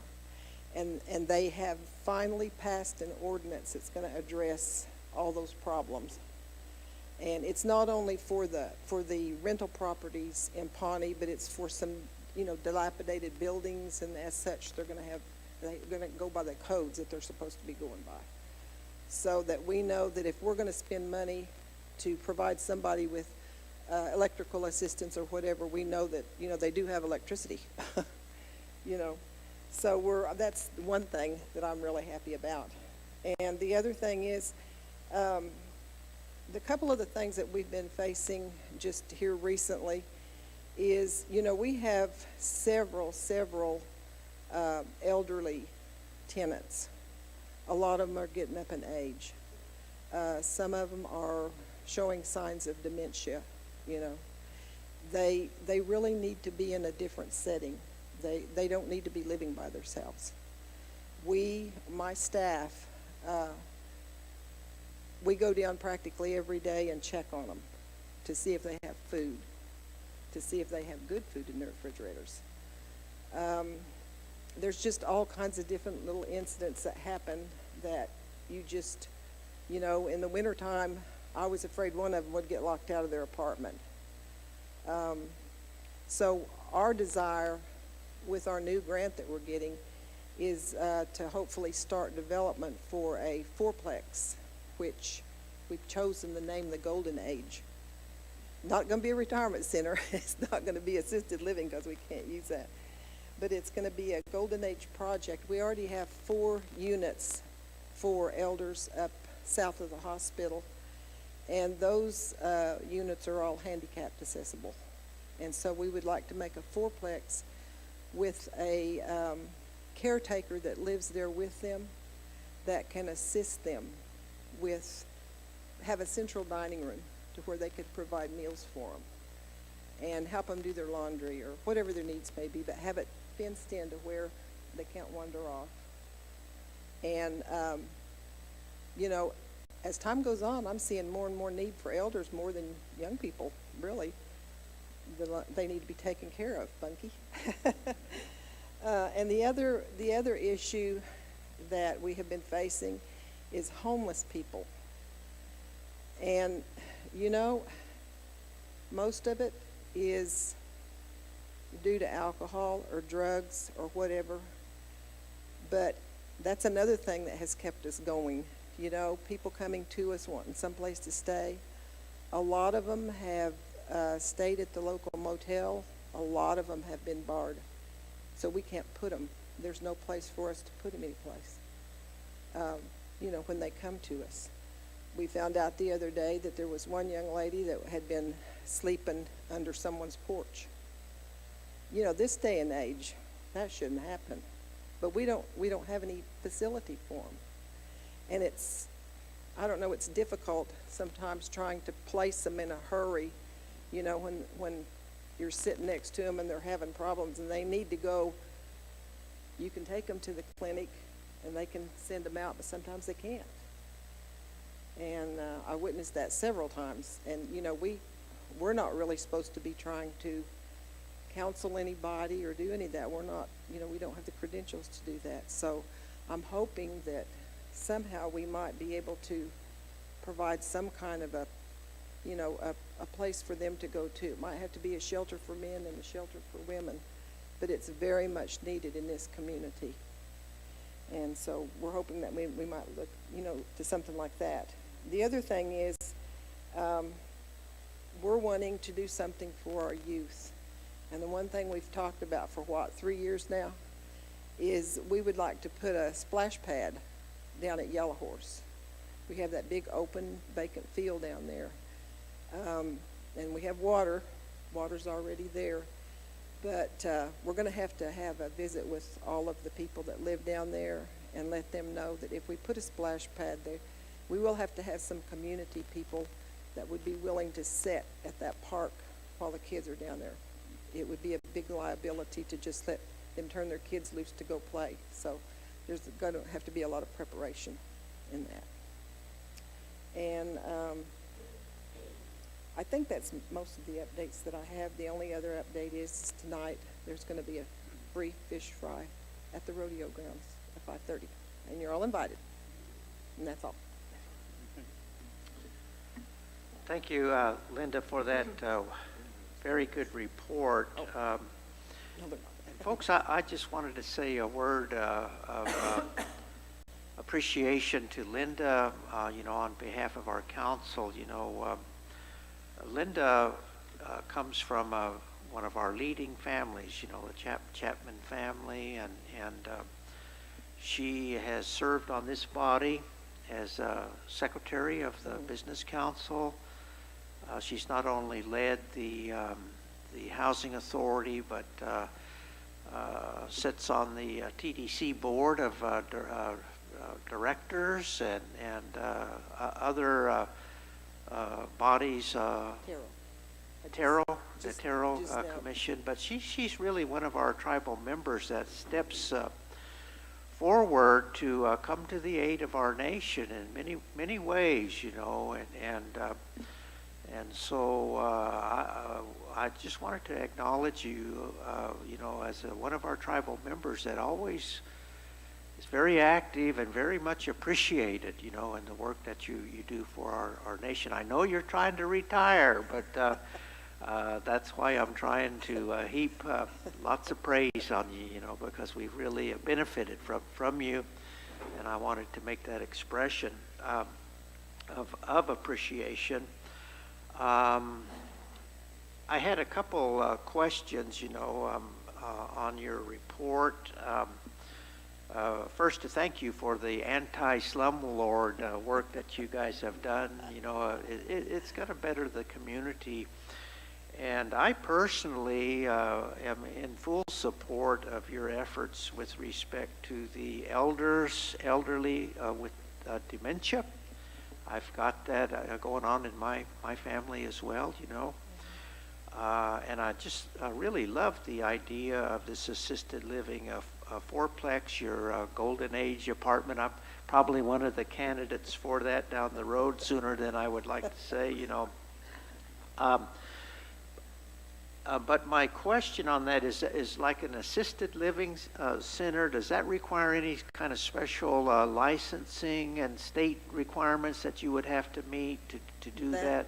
That's why we weren't going to call it an assisted living. It was just going to be an elderly, Community of some kind? community. But we would have those available to them. We wouldn't have a nurse on staff or anything like that. It would just be somebody that was there, a caretaker, that could be there in case they needed assistance, if they need. So it would be one step short of assisted Right. living. Okay, well, be careful on that. In fact, if you guys have an attorney, you might want to consult with them about, you don't want to cross a line there. Right. But I do think, council, that it would be a good thing for our community to have a full-blown assisted living, a licensed assisted living facility for our tribal members, that need it, because it's a person, that they don't quite need nursing home yet, but they need help, including nursing as well, to just be independent for as long as possible, and I know when I was with the Comanches as their attorney, they have a small assisted living for their tribal members, and I think that's a big need here for our tribe. And so I'd like to think about, in collaboration with the housing project, can we not build an assisted living facility for our golden age folks that need that, and same way with the homeless people. you have my personal support for that, and hopefully the rest of the council. And I just wonder, council, if there's a way that we could collaborate with the Housing Authority on addressing this issue of homeless people. We want to try to do better by them than any other local government, if at all humanly possible, you know. And so I would like to see something that we can do so that they're not out on the streets, that they have a shelter, a homeless shelter that they can repair to, you know, in dire straits. You know, they're in dire straits, you know, and so these folks, you know, they're the last to be thought of, you know, and they don't really have anyone to advocate for them. Mm-hmm. They don't come knocking at, pounding down my door, you know, or the council's door, or come to these meetings, you know, but they need an advocate, they need a voice, and I think we need to be responsible, you know, to try to do something that we can. So if perhaps you and George, you know, could team up with the council, and we could see if there's things that we could do to work together to try to get something done there. And then finally, I would just want to say I would be in full support with your youth endeavors as well, because often our youth are the last to be thought of as well, and they're minors, they can't speak for themselves. We need to have a youth center and a swimming pool and lots of activities for our young people as they grow up, mature, and you know, that they have good socialization, healthy experiences, you know. And so I like that thought, and I'm hoping that we can find a way to meet all of the needs of our young people. That park that we have there is heavily used, you know, and so I know we got softball, but I think growing up, you know, you need more than just softball to socialize and develop and recreate, you know. Anyway, so council, is there any other thoughts that you have for Linda, or questions? Okay, I guess that does it. Well, I thank you very much, and I appreciate you and all of the work of the Housing Authority. Appreciate. Next up is the Pawnee Nation Tribal Development Corporation report, and I see that we have Mr. Bob Dimmick, and I welcome you, Bob, to our quarterly meeting. And by the same token, too, you know, we really appreciate yourself as well, and your leadership there at the TDC, and I know you guys have really had the bull by the horns during this pandemic, and so you've proven yourself, you know, that you've been able to cope with that and make the best of it. And I know how difficult it's been. I appreciate your participation, you know, in our efforts to strengthen the gaming industry, you know, and so you're most welcome here, and I enjoy working with you and looking forward to your report. Thank you for being here. The floor is yours. Thank you, and I thank the council. It's good to see all of you in person. I watch everything on Facebook. A lot of good friends here that I haven't seen in a long time face to face, so thank you. A little housekeeping. There are a couple references in our report to fourth quarter that are in error. That certainly should be first quarter, and the numbers reflect first quarter, but there are some references to fourth quarter that shouldn't be there. I'm going to get a clean copy sent to Jamie first thing Monday morning, and I'll correct that error. I apologize for that. Currently, there are 4 sitting members of the PTDC Board of Directors. Jeff Goodfox is chairman, Reba Howell, Linda Justice, J.R. Thompson, and Adrian Spotted Horse Chief. I'm going to steal a little something from Mark Twain at this point, and I'm going to go to the back of this report and move it forward. The numbers that I give you are very confusing. For the quarter, the Mark Twain quote about lies, darn lies, and statistics I don't want to put all my statistics out there and confuse you. I mean, for the fourth quarter, we lost $34,329 at TDC. January and February were very, very soft months. When we got snow or we got ice and we closed, every day we close costs us money. There's just no doubt about that. January and February were very soft. I think a part of it is that people were a little afraid of what was coming. Inflation was just starting to hit, and we were seeing the reaction to a lot of things going on in the world. But January and February were soft. March came back as it should. We made almost $300,000 in March, but it wasn't enough to make up what we lost in January and February, and that's how we ended up with a net loss of $34,000. So I wanted that to be up front, because there's good news and there's bad news. I mean, there was pre-COVID 2019, there was COVID 2020, post-COVID 2021, and we're still in a post-COVID world right now. I'm not going to call it a new normal. I hope that the new normal looks a lot better than what we see today, but I'm very hopeful. And the numbers that I'm going to give you, a lot of them show a lot of signs or hope that we're going to be back on our feet and growing. I'll give you a little sneak preview into the next quarter. I mean, I told you March we made almost $300,000. We approved our April financials a week or so ago and sent them to the Business Council. I hope that you all noticed that we made a profit of almost $900,000 in April. I hope that's a sign of good things to come and we're back on track. The gaming operating gross revenue for the first quarter was $2,981,220. That was up from $1,968,251, 51% up for the first quarter of 2021. Gaming operations other than TP are not operating on the maximum number of hours and days compared to 2019. Stonewolf is open Sunday through Thursday from 10 a.m. to 10 p.m. and Friday and Saturday from 10 a.m. until 2 a.m. Trading Post is open Tuesday through Saturday only, 10 a.m. until 6 p.m. We believe that we finally got enough staff that in the very near future we're going to be able to open Stonewolf for 24 hours on Friday and Saturday. So our Thursday, Friday, and Saturday hours should be changing very soon. And right now we're walking people out of our properties at closing time. And we're trying to get beyond that, and that's a real opportunity for us to grow our revenue. Our retail operating gross revenue for the first quarter is $2,192,154.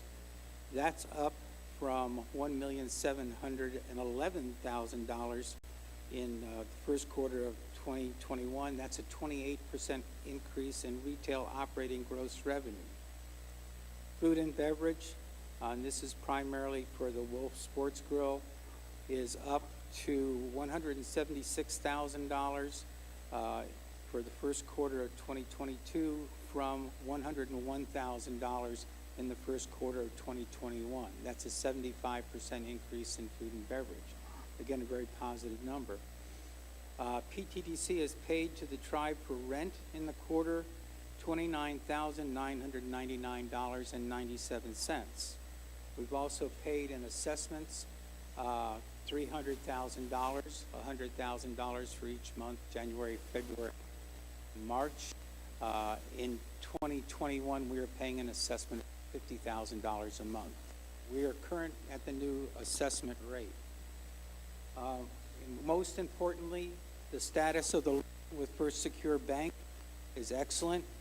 Our payments to First Secure interest and principal resumed in May of 2021 for $120,636 a month, and we continue to be current and on time, and again, our relationship with the bank is excellent. Gross operating revenues for the first quarter of 2022 were $5,315,820. This is an increase of 37% over the first quarter of 2021.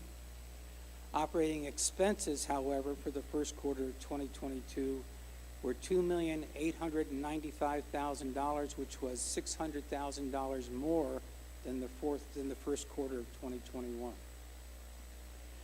Gaming operations net revenue for the quarter was down $330,000. Retail operations net revenue for the quarter was up $41,000 over the previous year. The Wolf ran a deficit of $60,000 for the first quarter, and again, the net income from PTDC was $34,239 in the red. Pardon me for juggling papers. Stonewolf net gaming revenues year over year through March have run $2,454,000 over the previous year. Net gaming revenues for the same time period in 2021 were our revenues were $2,454,000, and for the same period in 2021 were $2,416,000. So essentially we were flat year over year for the quarter. At the trading post, our net gaming revenues year over year through March ran at 10% less than the same days last year. Last year we ran $163,000, and this year we only ran $148,000. TP, year over year, 2022 over 21, our total net gaming revenue at TP is up from $241,000 for the quarter to $360,670.58. And TP, as historically, is very profitable for us. And we keep looking for opportunities to expand TP or expand in Yale. We've done a lot of looking at properties. We've talked with Jeff White about the possibility to expand.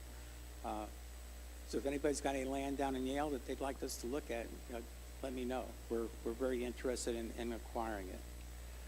The Wolf Grill, Trading Post Retail, Travel Plaza, and Trading Post Casino all lost money in the quarter. Obviously, we're having problems staying ahead of the increased cost of goods and services, inflation, and retail pricing. And we're really chasing inflation in our retail operations right now. When you consider that gasoline is costing at least double, in some cases triple, gasoline and diesel, trying to stay ahead of it. You run a convenience store operation, the cost of your syrup for your soft drinks, the cost of your gas to put the bubbles in the soft drinks, the cost of even your water, your cups, your paper goods. Inflation is getting us, and we're not keeping the pace with what we're charging.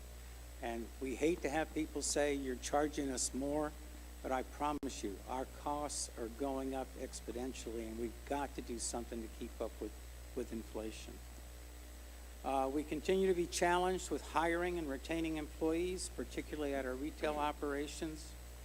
Our personnel totals across TDC through May 5th of 2022, our enrolled Pawnee is 20, which is 16.7%. Those employees of Pawnee descent are 7, which is 5.8%. The tribal other is 20, which is 16.7%.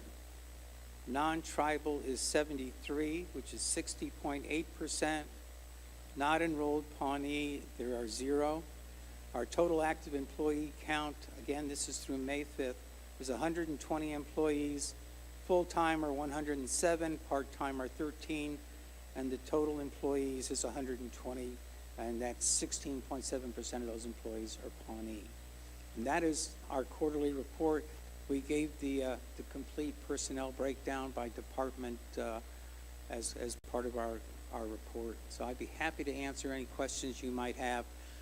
I worry about the numbers because we see a lot of positive numbers to the good, but what we're measuring about them and taking to the bottom line. When you take all 7 of our business entities together, our gaming is still doing well, but it's not doing well enough to support the retail operations, which are having a big challenge right now, up through the first quarter. We're seeing significant gains going forward, and I think I'll have a much more positive report to make when we do the second quarter presentation. Happy to answer any questions. Thank you, Bob, for that report. Yes, it is a bit troubling, to see the first quarter in the red here. So, council, do you have any questions or comments? I just have a comment. Yes, Cynthia. Thank Councilwoman Butler. you, Mr. Dimick. You did say that there were 4 board members, but there are 5 right there. So just what, Did I say 4? Well, I'm it sorry. says 4, and then it has in parentheses 5. So if you can get that fixed as well. There were 4 for the quarter, and then Adrian joined us again right at the beginning of the second quarter. So four culprits in the first quarter, and now I have 5. But I do have a question on what the meaning for not enrolled Pawnee, what for that reporting, what does that mean? We have people who have dual citizenship. I don't know if the Pawnee offer dual citizenship, but in their bloodline, they're one tribe and another, and they have chosen to have membership in another tribe. So would they not be classified as a descendant? Because you have that too, and it says Pawnee descent. I honestly don't know. This is the way this report has always been done, but I would be happy to get an answer. You could either take it out, or because I would assume that, tribal other and non-tribal are not enrolled Pawnee, so I didn't know why those numbers weren't in there. But it was just a question, because it was confusing. Up until this report, there's always been one person in that category. I don't even know where that one person went, so I probably should ask that question. Thank you, Cynthia. And then for lost my question, I'm sorry. Oh, Trading Post. Because Yes. I get a lot of inquiries from our elder citizens, because they're the ones who go down here most of the time. They were wondering about promotions and stuff like that coming back down to the Trading Post. I don't know if you're planning on any or anything in the near future. I know that, the first quarter looked kind of glim, but we're running more promotions. I think that the real thing that works against us right now is the hours and the days that we're open, and that's really a product of employment. And we would open all our facilities back to where they were in 2019 if we can get enough employees, but we just can't get them. Our first priority is get our moneymaker, our big moneymaker, Stonewall, back up to where it needs to be. But it's really, we're running more promotions. They're just very limited by the number of hours that we're open right now, but we do have our eye on it. We're trying to do more, but I think that they're thinking we don't do anything because of the hours that we're open. I think it's a matter of perception, because we're doing hot seats and we're doing drawings and we're doing a lot of the things we used to do. I have a question. Bob, you mentioned you'd be open later. Will any of them be open during the powwow, which is coming up? Yes. There'll be a lot of people in town. Yeah, we've missed some opportunities because we haven't been forward-thinking enough, and we are now publishing an event calendar, being more forward-thinking, seeing what's coming up. So our plan is to be open more at powwow and to staff up accordingly. Okay, thank you. That's good.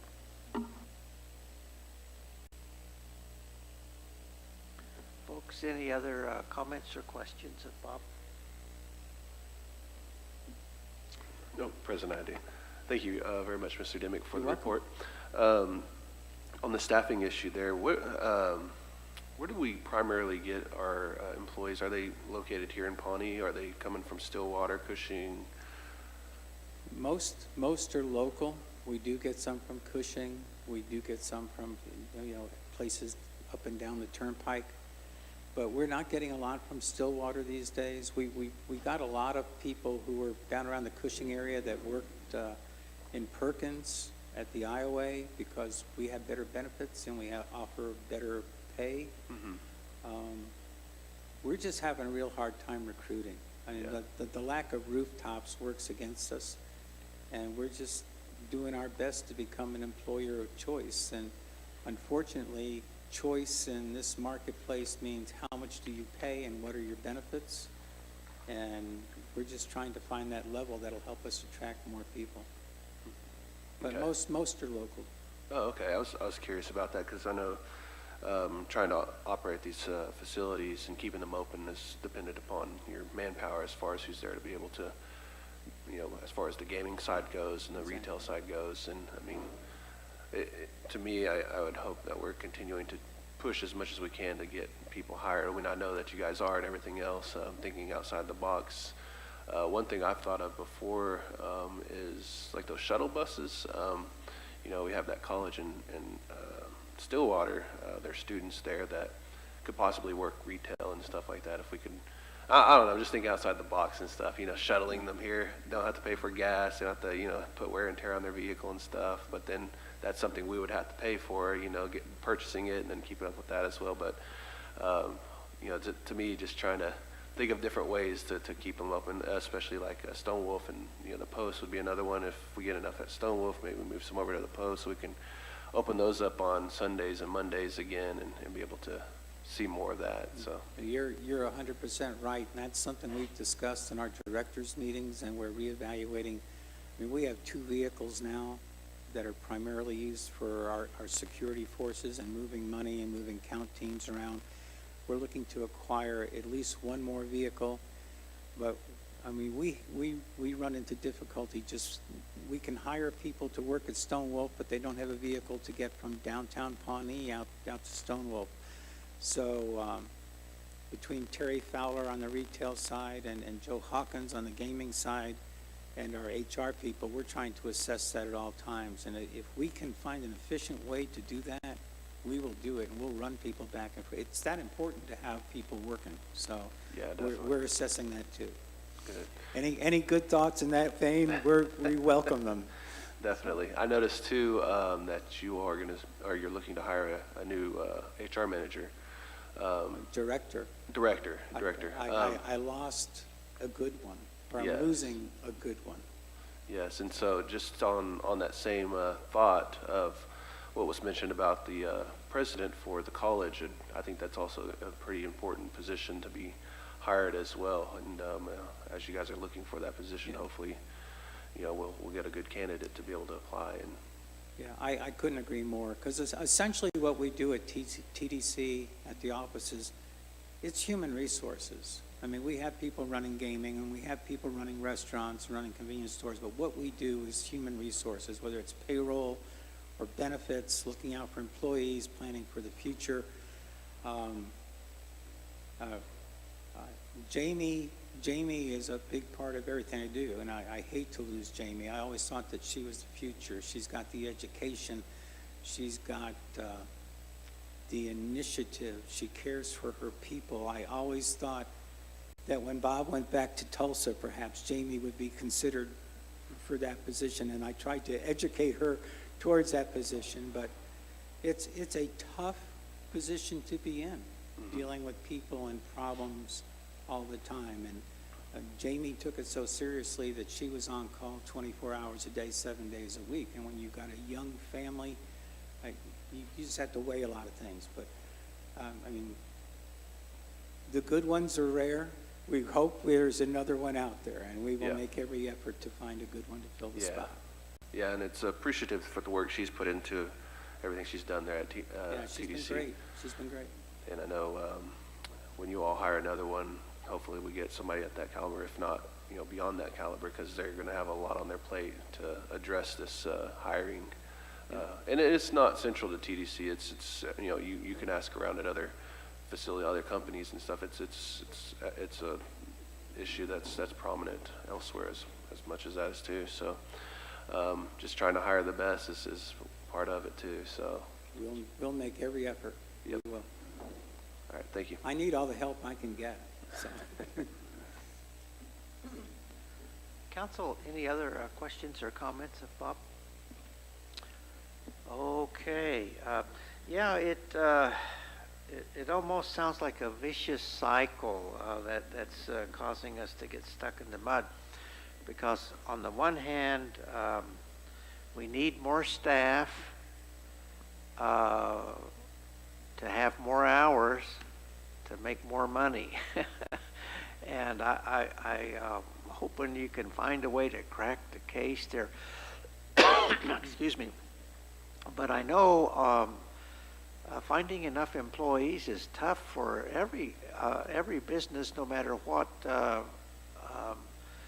field it may be. Whether we have a hard time recruiting people and keeping them, you know, and for some reason the labor market, I don't know where the labor market went, and why so many industries are having trouble finding workers, you know. But I'm hoping you can crack that case, and wish you the best in it. If I had any ideas, I would certainly lend them, offer them. As everybody up here knows, I'm kind of a gas bag, you know.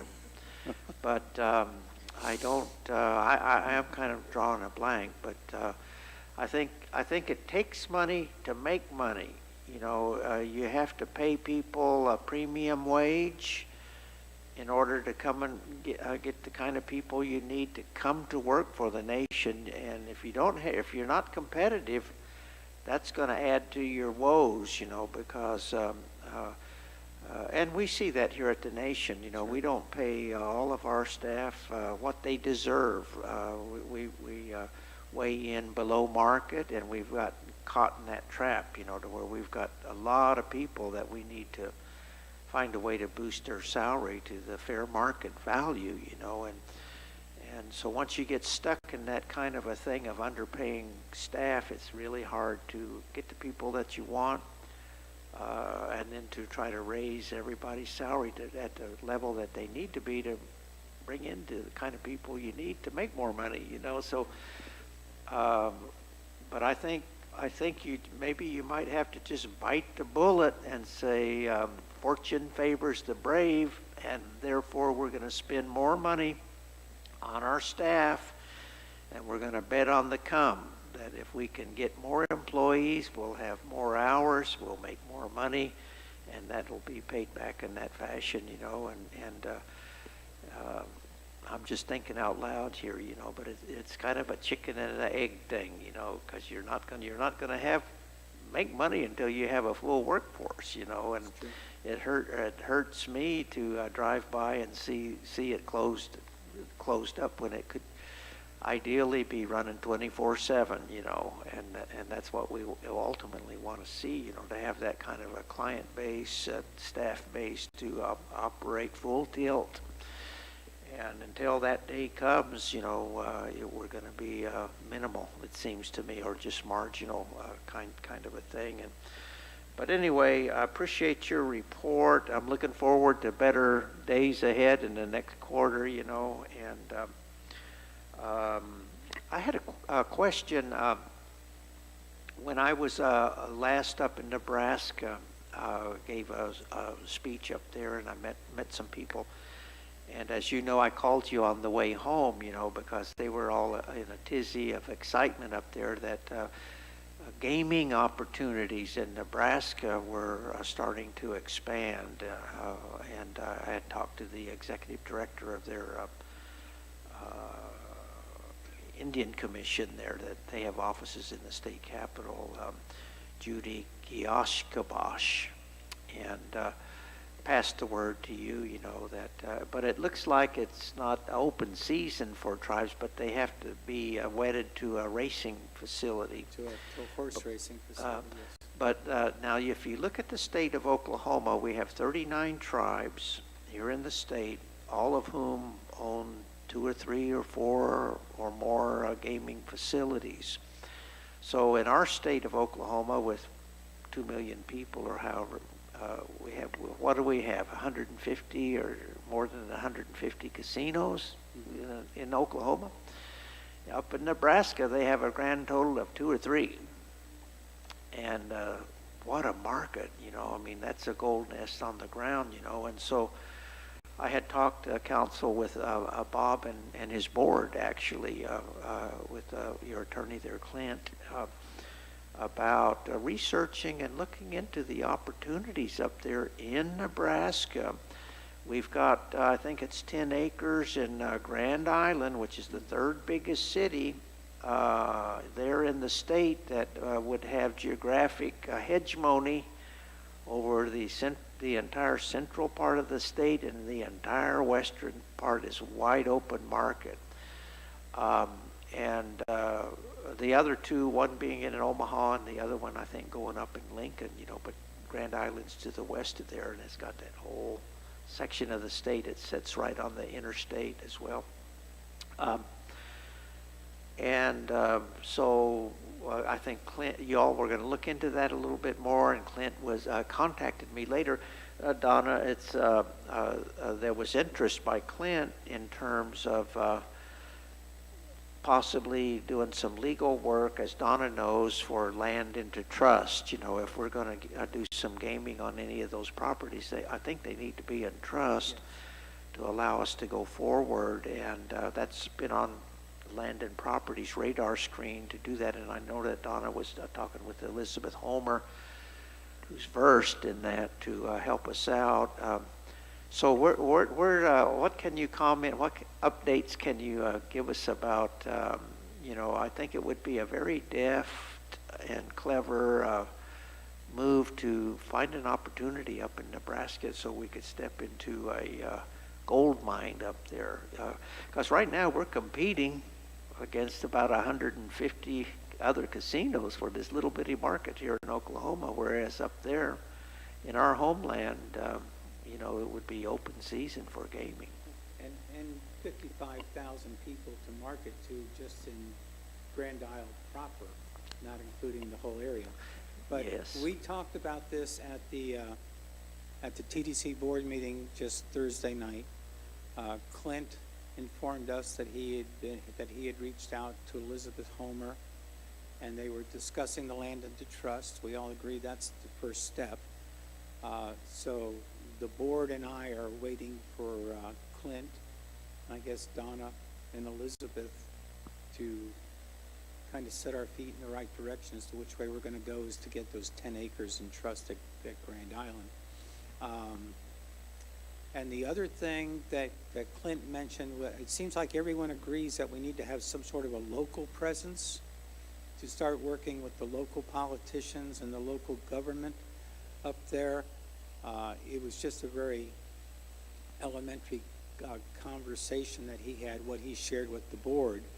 But we all agree, and I guess that Clint in his conversation with Elizabeth, that they were in agreement that once we decide about getting the land into trust, we need to figure out a plan to how we're going to work the local government. Other than that, that's as far as the discussion has gone at this point. So we realize we need to get the land into trust, and we realize we need to put some boots on the ground in Nebraska. So that's where we are right now. And I think as far as spearheading the working with the local and state government, because it is a unique thing to get land into trust for a tribe in another state, way off our reservation here. It's legally possible to do, but you got to jump through some political rungs locally up there, as well as I think the governor has to approve as well. And that's what Clint shared with us. Yeah. But we have a very good intergovernmental affairs committee here on behalf of the nation that's staffed by versed attorneys and lobbyists, most of whom are Pawnees that know how to deal with entities like that. So we can help at that level when you get to that stage, in terms of conquering Nebraska, conquering the local state and the state government and getting their consent. So my only hope here would be that, and this is, the Pawnees always have a history of missing the boat, and the ship has sailed and we're still standing here stuck in the mud on opportunities. And so to me, being prompt and getting there while the ship is waiting at the docks, we need to move and really march forward and not let this opportunity pass by our doorstep without getting on board and marching forward. And my thought is that it's such a lucrative market that you would be able to get the investors to get on board, a whole new bunch of business partners that can bring money to the table to get this get this done, it'll probably be in collaboration with one or more entities. We Sure. might not own it 100%, but at least have the majority interest in it. I think it would be better than nothing.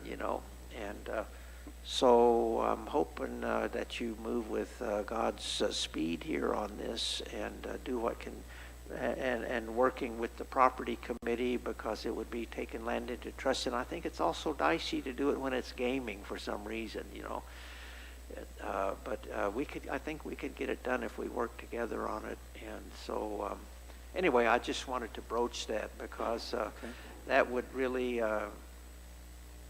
make your your quarterly reports a lot more hefty with a lot more Yes, dollars sir. in your column Yes, sir. that you could report on, if we could pull something off like that, And so anyway, I just wanted to broach that and let the council know that opportunity awaits us in our home area up there. I So- believe that Clint was going to reach out to Donna after our meeting. I think that's where we left that. So I'll make sure that Clint and Elizabeth are communicating with Donna, and then Donna can lead me down the proper path. The Gold Brick Road there. There you go. Yes, sir. Okay, folks, is there any other questions of Bob? I think the weekend is beckoning to you, sir. So I thank you for your report. Thank you. And appreciate you and wish you all the best. And thank you for being here, sir. Thank you.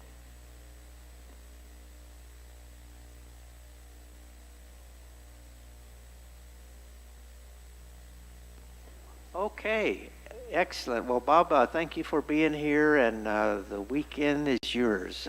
Such that is remains. And next up on our agenda is the Pawnee Nation Executive Director Report, and I want to turn the floor over to Jennifer Littleson.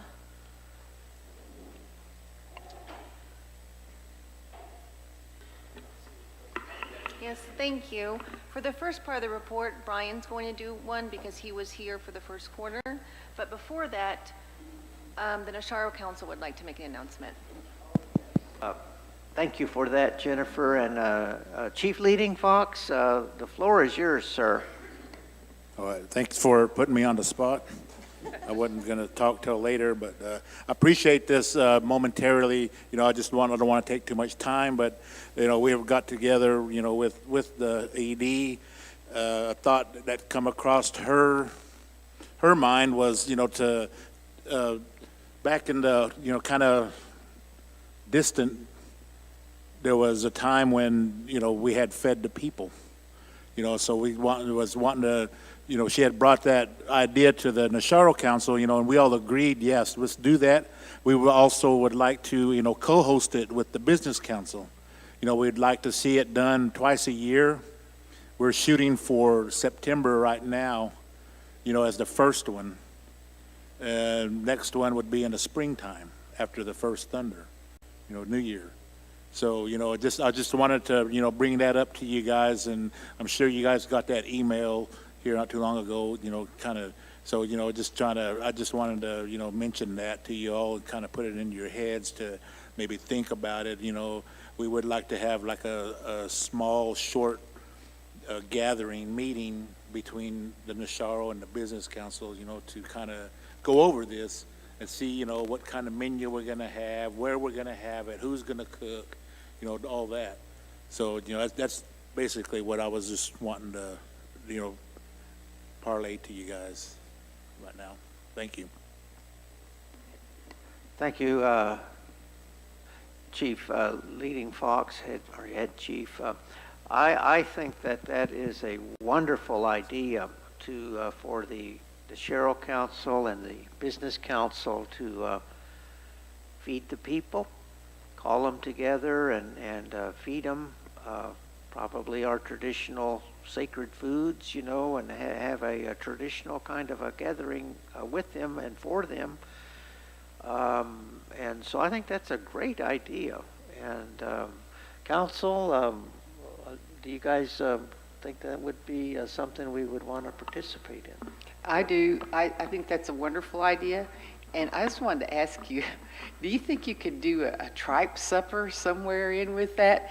You know, hey, listen, growing up here in Pawnee, that was the biggest deal, was to have a tripe supper before the dance. And the soup, the tripe, and the fry bread, and it was potted at Scoosut. And everybody carried it home in their buckets. And I just get so hungry for that sometime, but nobody, I bet our young kids wouldn't eat it, but I was just wondering if you could just do, we could just do one just for old time's sake or something. Oh, that would be great. I will help you do anything. I'll make fry bread, I'll do anything. But clean. You can clean it. But clean. Hey, you wouldn't want me cleaning it.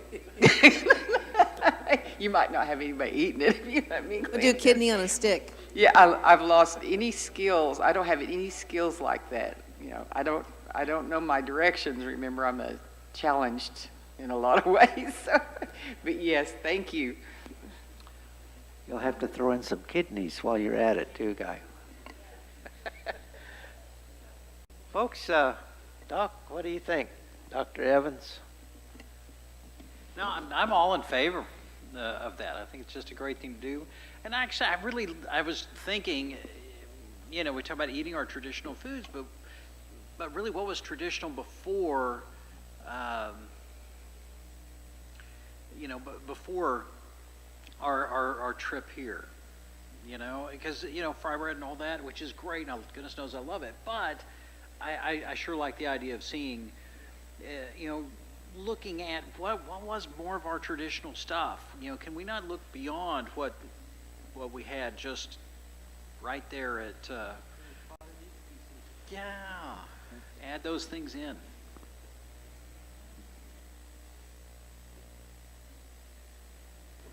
You got that, Pat? Yes. Usually, you know, squash, pumpkin, you know, any dishes like that was, Mush. you know, mush, yes. Cornballs that they took on their, you know, war parties, you know, and things like that. That's what they had made, pounded corn, and they made it into little balls. And they put it in their bags, and that's what they ate, you know, while they were out and about. Yep. I have to draw the line at kidneys and the tripe part. Hey. You're president, you got to be the main one. All right.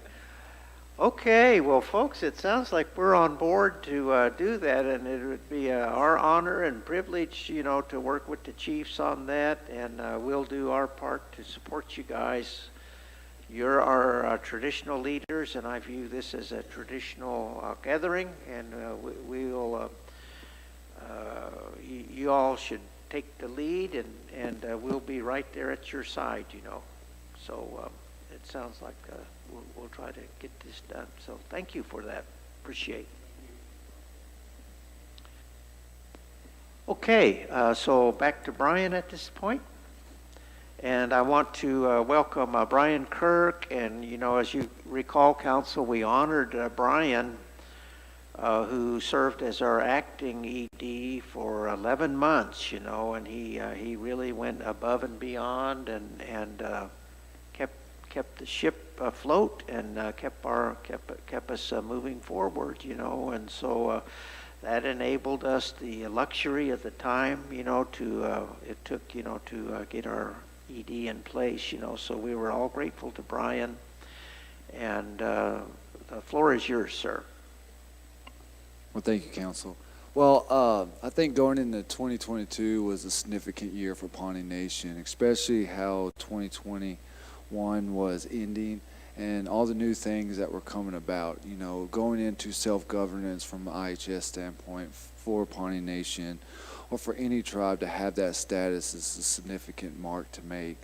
So that gives us leverage and looking at new ways or extending services of how we want to directly impact, you know, the clients that we serve. It gives us flexibility and innovations to address those needs. So that was one of the good things, you know, and starting out throughout 2022 was also, the new wave of COVID. I know a lot of people was starting to see a downward spiral going into the holiday season. So people started, meeting up during Thanksgiving and Christmas, and we started seeing a spike at the beginning of the quarter. So, we made necessary changes in reacting to that in a proactive measure, and going again, closing some buildings, kind of keeping that social distances and things like that to keep everybody safe and secure while continuing our operation as a government. So, we were going in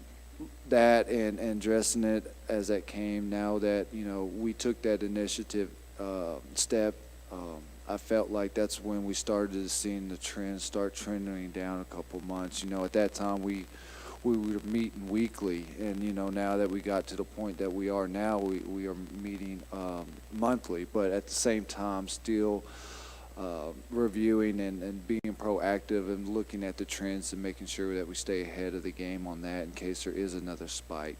But at the same time, the council at the end of 2021 started looking at the behavioral health, like the president mentioned. So one of the first goals that we were able to do was hire an architect. We solicited several firms to start looking at the design standpoint of this behavioral health facility, looking at the necessary things that we want to incorporate it from not only a design standpoint, but also a services standpoint. So we were able to contract out with HFG out of Tulsa. They're a big local firm that's just familiar not only with the CON process with the state of Oklahoma, but just basically building behavioral health facilities in the state of Oklahoma.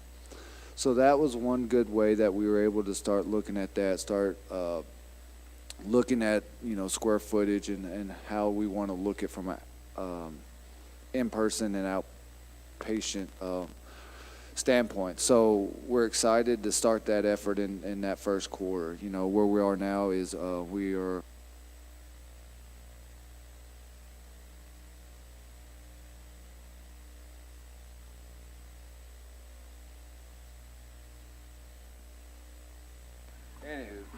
I'll just use this one. I don't know. It just went. I don't know if the batteries died or what, but we're almost at 100% schematic design. So that's good to see that we were able to do. But at the same time, just analyzing everything that we wanted to do.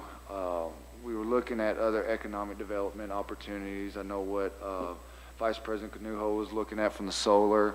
At the same time, we were looking at other alternative methods, like in our Sulaco land, to see if that was a viable option. We had a firm that wanted to come and do a feasibility study of looking at the land in Sulaco and seeing what feasibility of land usage we could on the solar energy standpoint.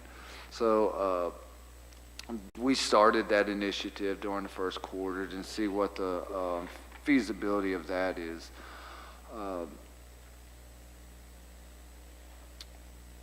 And we also started looking at other things as well. As y'all mentioned, we were able to bring in Geneva as a great consultant for our communications, as well as starting the endeavors with Amy Wilson. So we've brought in a lot of external help to strengthen the nation. So, starting those contract processes and getting those implemented on a timely manner has been a great success. So that's kind of the main things that we've been doing is looking at the behavioral health, building the financial stack to present to council, and then as well as looking at services that we want to make sure that we implement. So, we want to, we're going to start doing a community engagement, in the second quarter. We'll have a forum in July for a couple hours, allow people just to talk about their needs, their desires, and their wants that they want this facility to offer and things like that. So basically that first quarter, that's kind of everything that is entailed from my standpoint, but I also just passed it off to Jennifer just to kind of maybe talk about some future endeavors for the next quarter. And but if you have any questions, let me know. Thank you for that, Brian. Folks, any questions of Brian? Okay, well, thank you so much for your report, sir. And so we'll hear from Jennifer at this time. Thank you. Yes, hello. Mine's going to be short and sweet. I just wanted to give you an update of what I'm working on and what's going to be at the next presentation that we have. So the first 90 days that I'm here, I'm going to be really looking at day-to-day operations and really looking at it from the lens of business continuity. How is things flowing? Is the systems working good? Kind of acting as if I am a air traffic controller. You know, is anything getting stopped? Is anything being bottlenecked? How can we make things work better? Business continuity, things like that. So not just with day-to-day operations, but also behind the scenes. I'm working with our executive branch, the Pawnee Business Council and the Nasharo Council. How are we working together? So after I do that, meaning that I'm looking at everything, seeing how it's working, how it's not working, is there any deficits in operational areas, then I'm going to create a scope of work, and that's going to be a presentation that I'll bring to the executive branch and say, here's the things that I see that are deficits, and here's what I'm changing, and here's why I'm changing it. And so that's my big project that I'll be doing, as well as blending that into our strategic objectives that we'll be building with our infrastructure plan and then our strategic plan. And then the next steps of that would be then working with individual divisions and division heads and directors and seeing what their role is within those plans, and then carrying that on with staff as well. Do you guys have any questions for me? Council? Do you have any questions? No. Yes. So how's it going so far? It's going good. Good. Yeah, if you come into my office, you'll see a big whiteboard with just my brain on the whiteboard of all different divisions and what we need to do. And so I'm really talking with a lot of people, not just staff and not just executive branch, but also tribal citizens on how we need to make things new. Because, you know, in systems, just because we do things always that way doesn't mean that it's the right way. Is there a better way to do it? Is there a more efficient way to do it? Do we need to improve it, be more innovative, more creative? So those kinds of things we're looking at.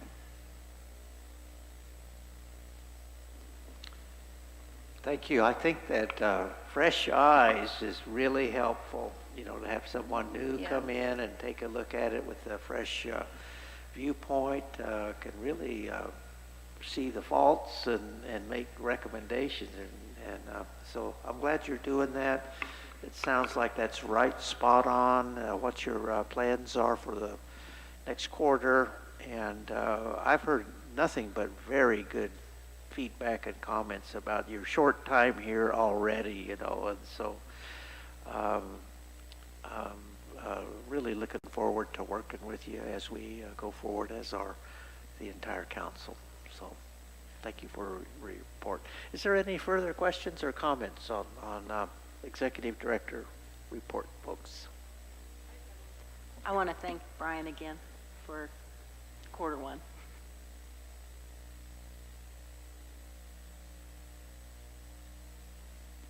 Yes, very much so. Thank you for that, Councilwoman.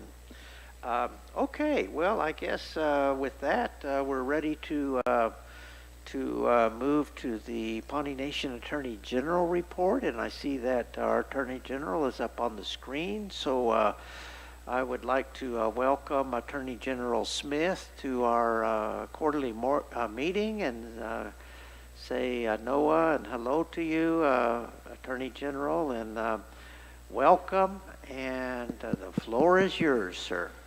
Thank you very much. I've been providing legal support to a bunch of the initiatives that you've described. For example, the mental health project,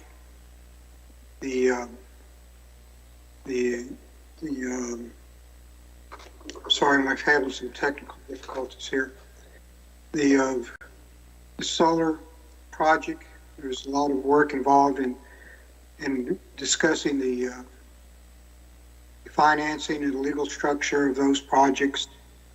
In terms of litigation, we still have a case against Melberger Raleigh for breach contract on a road project. There's two projects involving pipelines. There's the Magellan abandoned pipeline issue that we've had negotiations with or discussions with Magellan about this ammonia pipeline that's been abandoned across the Pawnee Nation. And then we have some issues with the force feed patent issues, particularly with the Deborah Llewellyn allotment. We've been trying to work with NARF and try to get a favorable decision out of the IBIA.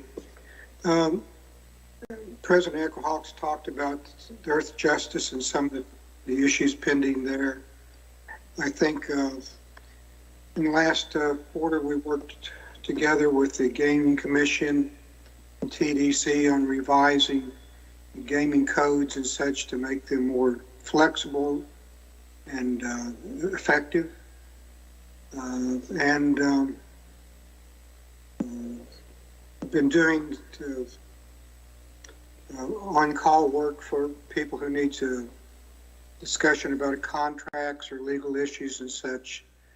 And so it's been staying busy. It's hard to keep up with you guys with your initiatives, but it creates an exciting environment, and I'm very happy and fortunate to be along for the ride. So I don't want to take much more of your time. You've been here quite a while, so let me just stop and ask you to ask questions. Thank you for that, Attorney General. And I must say that in working with Attorney General Smith, we have never been able to stump him on the wide variety of legal issues we've thrown his way. He's always been able to handle them, address them in a prompt way. And so far, we haven't been able to stump you.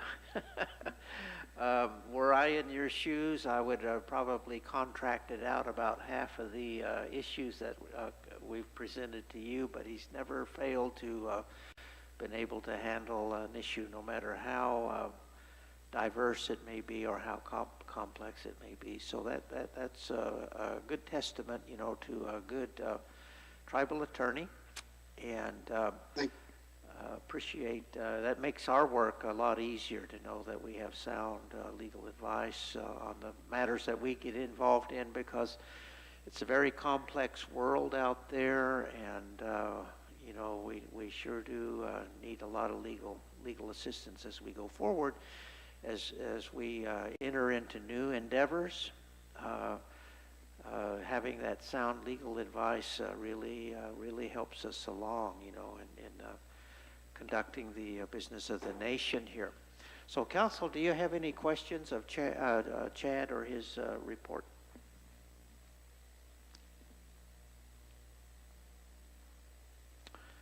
Okay. May I be excused? I thank you for that, and you are excused, sir. I don't know that we'll need you, or will we need you on our executive session, if we have it later today or not. If that's the case, Jamie, if you're available for that, if we think we need you, we could have Jamie call you, give you some advance notice. Yes. Because we're going to hear a report on this tribal opioid settlement and this e-cigarette litigation as well. And so, we might call you back in the middle of your golf game or whatever.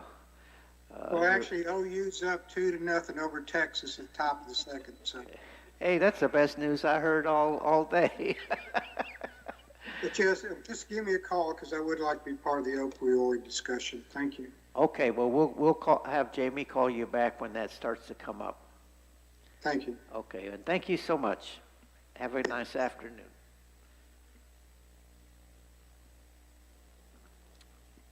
All right, so now we turn next to the approval of the Pawnee Nation Quarterly Report divisions. And Council, how shall we handle that? We didn't ask all of our division directors to come this weekend, so Donna? It's my understanding that the executive director was giving the report for all the divisions. Oh, okay. And that's already happened, right? The division reports? Yeah, you kind of gave an overview of. Oh, okay. Thought you already did. Okay, so if that then is the case, do we need a motion to approve the quarterly reports for the divisions, folks?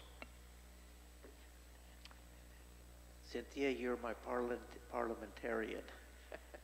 We do, but I'd like to have some discussion as well. Okay, so is there any discussion about the division director reports, folks, or questions of our former acting ED or ED?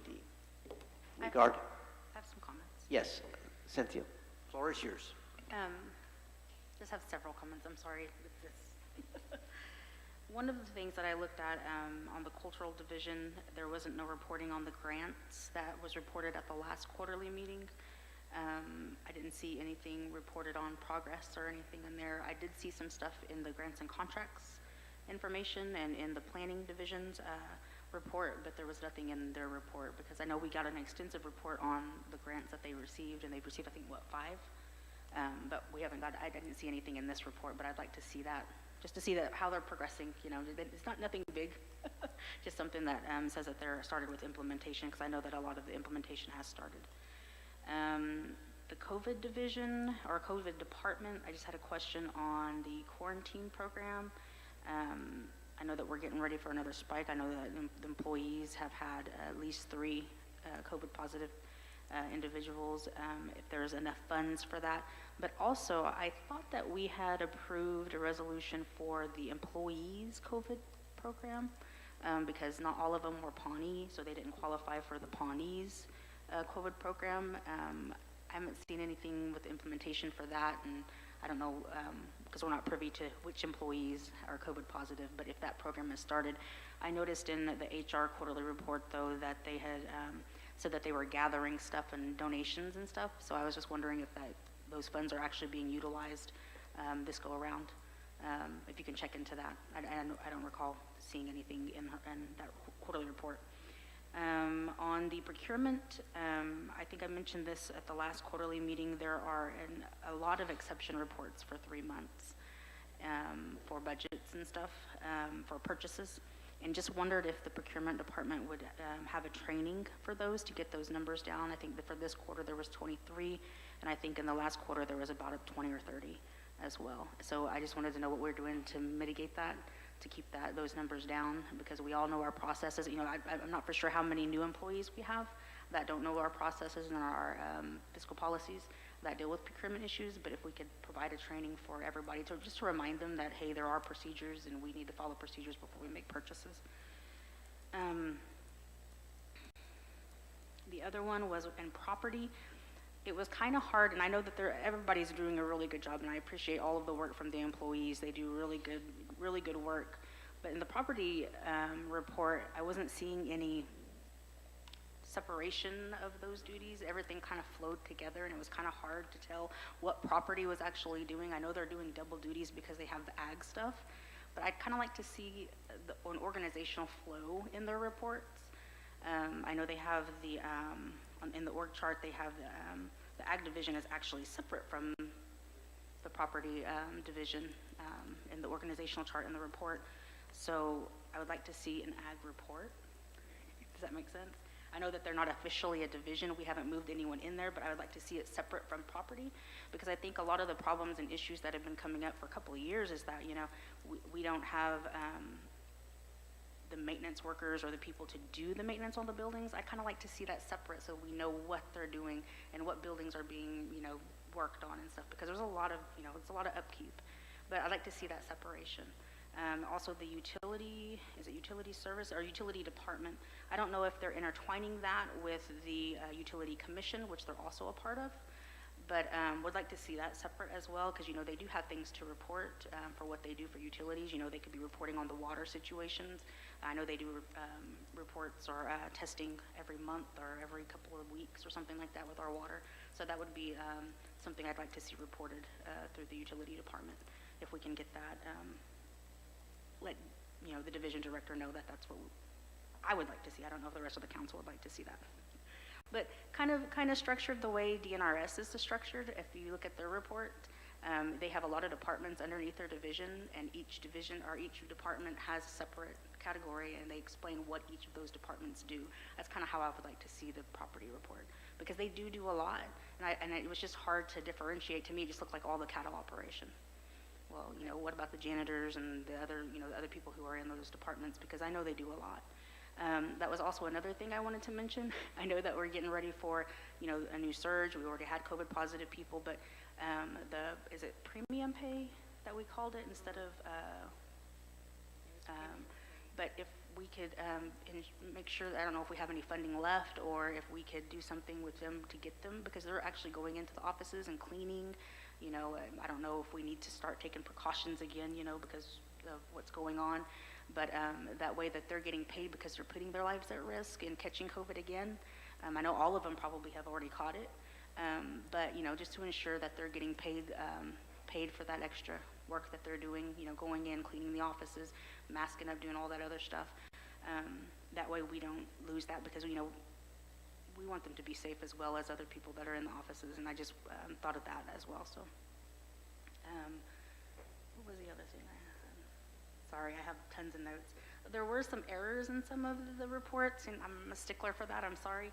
I don't know if there was any errors in mine, but some of the reports, and you just have to go through and look.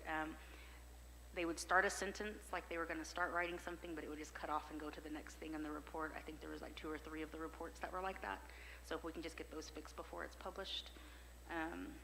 We just want to put out a good report for our tribal members, because they're the ones who are going to be reading this in the end. And I get those comments, of that whenever those things come out. So I just want to make sure that we take care of it before it gets published. Law enforcement, they had a great report, and they have a lot of things that they're doing. I just wondered if maybe we could go after, I'm not for sure what it will take to go after additional funding for, from DOJ. They have a lot of good programs that are geared towards youth, and a lot of community event programs that they can get money for. I kind of like to see our police department kind of be more into the public eye. You see a lot of cities that have that same thing that do that. The city of Pawnee does a lot of great stuff with our youth. But I'd kind of like to see our law enforcement, because I think that I just would like to see that. if they have the time to do that. I know that it might take a lot of staff and extra work, but I like to see them go after some of those DOJ grants. There are some really good programs that could be utilized through that. That's all I have for the division reports. Thank you, Cynthia, for that. That's all very constructive, to dress up our reports and make them as good as they can be. I think that's good. Folks, any other comments on the division quarterly reports? Hearing no further comments, may I have a motion to approve with the suggestions that were made by Councilwoman Butler? I'll make the motion to approve. Thank you. Is there a second? I'll second. Thank you, Dr. Evans. So, Council, we have a motion and a second. Any further discussion? Hearing none. Mr. Secretary, if you'll call for the vote, if you would, please, sir. Jordan Knuho? Yes. George Gardapi, yes. Carol Chapman? Yes. Cynthia Butler? Yes. Donna Hare? Aho. Dean Evans? Yes.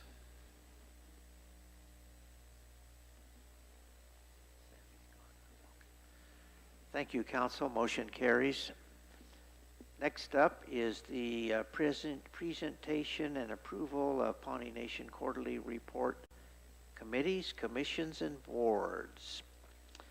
And so how are we going to handle that, folks? Cynthia? I have some comments. Okay. Floor is yours. Sorry. Everybody's doing a really good job, and I was impressed with this set of reports as well. You know, a lot of the times we don't get a lot of reports.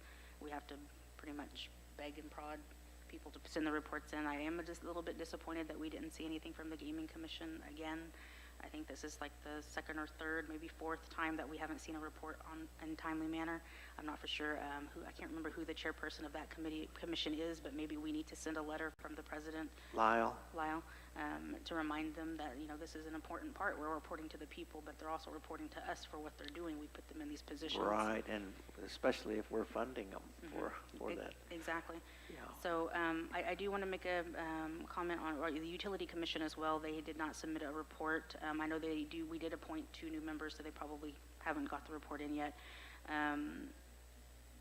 I was glad to see that Brian was working with the Property Department and with the Utility Commission to start the solar discussion, and I know that one of them had reached out to me and let me know that they were working on that, and I encouraged them to seek training, you know, go online, maybe seek some training that they can do virtually to learn about what the solar stuff does, and they're going to look at revising their act. Tax Commission, I was glad to see that they are almost done with the renewal software. I was going to ask Lyle if that was one of the things. I'm not for sure. They put in there that the July of 2022 was the anticipated launch date, but I wondered if that was like the actual launching. I know that they've had a lot of setbacks with getting this software and stuff with the networks and everything, but I think that they reported that they were on the move and doing that. So that was kind of a question that I had, if that was a hard date that they were going to do the launch. But I think that that's great. It's been a couple of years since we funded that. I think that was CARES funding that we started that out with.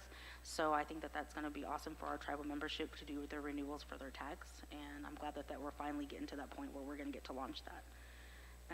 Election Commission, thank you to the Election Commission for sending a report, and I really appreciate that, because whenever you say that you have no movement in our Election Commission, to me is an important part of our government and a part of our processes, and that commission shouldn't be stagnant. I know we have a quorum now, and they did say that, and that they want to have a meeting with their new commissioner. I do know that when I read the report that May 2022 was 2 of them, I think, were up, positions were up. So I don't know how we're going about recruitment for that, as well as the other 2 positions that are on there. If we've reached out to the commissioners who are seated now to go ahead and reapply. I think that because at the end of this year, they'll need to start really meeting and getting gung-ho, because next year is an election year. And also governing documents would like to sit with them and talk about revisions to their act on some of the issues that we saw in the last election, which I'll initiate with council first, and then we'll initiate with the commission. I think that that's important because, like I said, the election is next year. We want to get some things pushed out. The other one is the Community School Board. I'm not for sure. I know we haven't had a report from them in a while, but I just wanted to know if they are still active, if we need to disband it, or if there's anything that I know that they're probably not meeting because we're not doing the charter school anymore, but if we could just get them taken off the list, maybe. I don't know, unless you guys want to keep the school board, but then what would their function be? What would their structure, and how would we utilize them? That was a question for the council. If I may. So the school board, you're right, we're not doing the charter school anymore, and I was on that before. Previously, Leanna's here. So we had talked about maybe possibly trying to change our scope to be integrating into the elementary school with our language. Immersing into our local school. And, I talked to the superintendent before, Stacy Womack, and she would be really open to the curriculum. But I did recently also talk to Susie, Knife Chief, education, and maybe bring that forward to the education committee, possibly. And she sounded open to that idea. So it's still, in our scope as far as the school board goes. Yeah, it's pretty much defunct right now because of the not having the funding and having a new direction and new vision. So I would be open to removing it from here as having to report. Thank you. I don't know if you guys want to take that up, that initiative. Would that be something for Education Committee? So So we would look for a recommendation from the Education Committee. Maybe we can keep them on here for now and then let them meet with you guys. That way they're still in their capacity to let you guys know what they were planning. And then the last thing that I had was the Sports Commission. I'm glad that they did a report, but they did it for the third quarter. So just if we can get that corrected, that was all I had. Thank you, Cynthia. Appreciate all of those constructive suggestions and comments. Folks, any other comments on this quarterly report for the committees, commissions, and boards? You know, I would just say then at this point to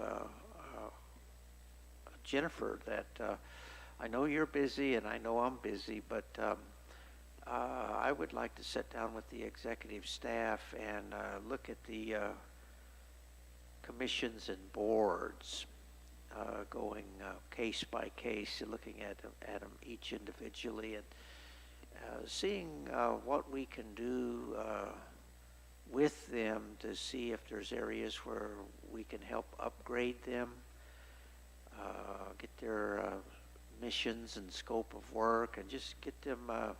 I'd like to see them cranking on all 8 cylinders like our committees are doing. You know, I have a certain amount of responsibilities for our committees, and am an ex officio member of our committees, and I'm just stand in awe of the committees because they're all working really hard, you know, as volunteers and cranking on all 8 cylinders like the rest of the government is. But some of our commissions and boards seem to be inactive or virtually inactive, you know, and you know, we've got utilities, modern day communications, and solar energy, and a lot of things. We're juggling a lot of balls, and I want to make sure that the appropriate boards and commissions are in sync with what we're doing, on the ball, and ready to address and grow and expand their work, and not be basically inactive, you know. So I'm looking for ways to, and I know that the president has a more limited role with regard to the committees and commissions, the commissions and boards. But nevertheless, I want to do what we can to strengthen them so that they can keep pace with the rest of the government. And so I'd like to have a kind of an informal review at the executive staff level, and then we could report back some recommendations to the larger PBC here on ways to strengthen them, you know, as part of the rest of the government. So other than that, is there any other comments on these quarterly reports, folks? Cynthia? No? Okay. May I have a motion to approve, please? I'll make a motion to approve. Is there a second? I second. Thank you, Councilwoman Hare. We have a motion and a second. So any further discussion? Hearing none, call for the vote, please, sir. Jordan Canugo? Yes. George Gardner, yes. Carol Chapman? Yes. Cynthia Butler? Yes. Donna Hare? Aho. Gene Evans? Yes. Thank you, Council. Motion carries, and this brings us to the next item, which is approval of Pawnee Nation Quarterly Report Financial. And I see up on the screen an icon of Mr. Harrison Perry, and I want to welcome you. Hope you're feeling well, sir, and glad to see your icon up on the screen. And so, Carol, it looks like Harrison has joined us. So I'll turn the floor over to yourself and to Harrison. Okay. However you want to present. You know. Okay, thank you. Yes, we've got the report. It was in Teams, and Harrison is here to answer any detailed questions. And I would just like to follow up on what Cynthia said about the importance of reporting and the accuracy of reporting. And I want to say that I'm very happy to have spoken with our new executive director about the financial situation and as to reporting, and just you mentioned procurement and just procedures in general. And again, I'm going to say we're very lucky to have someone who comes from the world that you have experience in all this, and we are getting together. We are changing the way we're doing financials now, and we're going to have weekly meetings with the executive director and all the staff, all the financial staff, with our executive director, who is really their boss. I'm not supposed to be bossing them. You all know that. We're not supposed to boss anybody. So anyhow, I'm so glad you're here. But we have got a plan, and she's asked me a lot of questions, and I tried to explain a lot to her, and there is a lot that needs to be addressed, and I'm so happy that we're going to be able to do that. And so the next time we have a quarterly, it will be much different, just based on what we are already planning to do in reorganizing, developing operating procedures that everyone knows, that new people come on, that they can follow it. So I'm real excited about that, just really excited about that. So anyhow, and I want to thank Brian again too, Brian, because it's been 11 months, President, like you said, and for that. And Brian, you did hold the office together really good. You know, we have Jennifer now, and she's got to go real deep into the finances now, so in the grants. So I'm just very looking forward to getting all of that done. And I read your schedule every week, and I just think that it is just really encouraging that you are having all of these meetings with us as officers and with the staff to get a good grasp of what we need to do here to make things much stronger and better. So if anyone has any detailed questions on the report, again, I did request stuff very early. I did, but because of illness and other things, a lot of it was not turned in until yesterday. So anyhow, that's why we're changing things now. So, but if anyone has any questions right now, we can work on what we have. So, thank you. Thank you for that, Carol.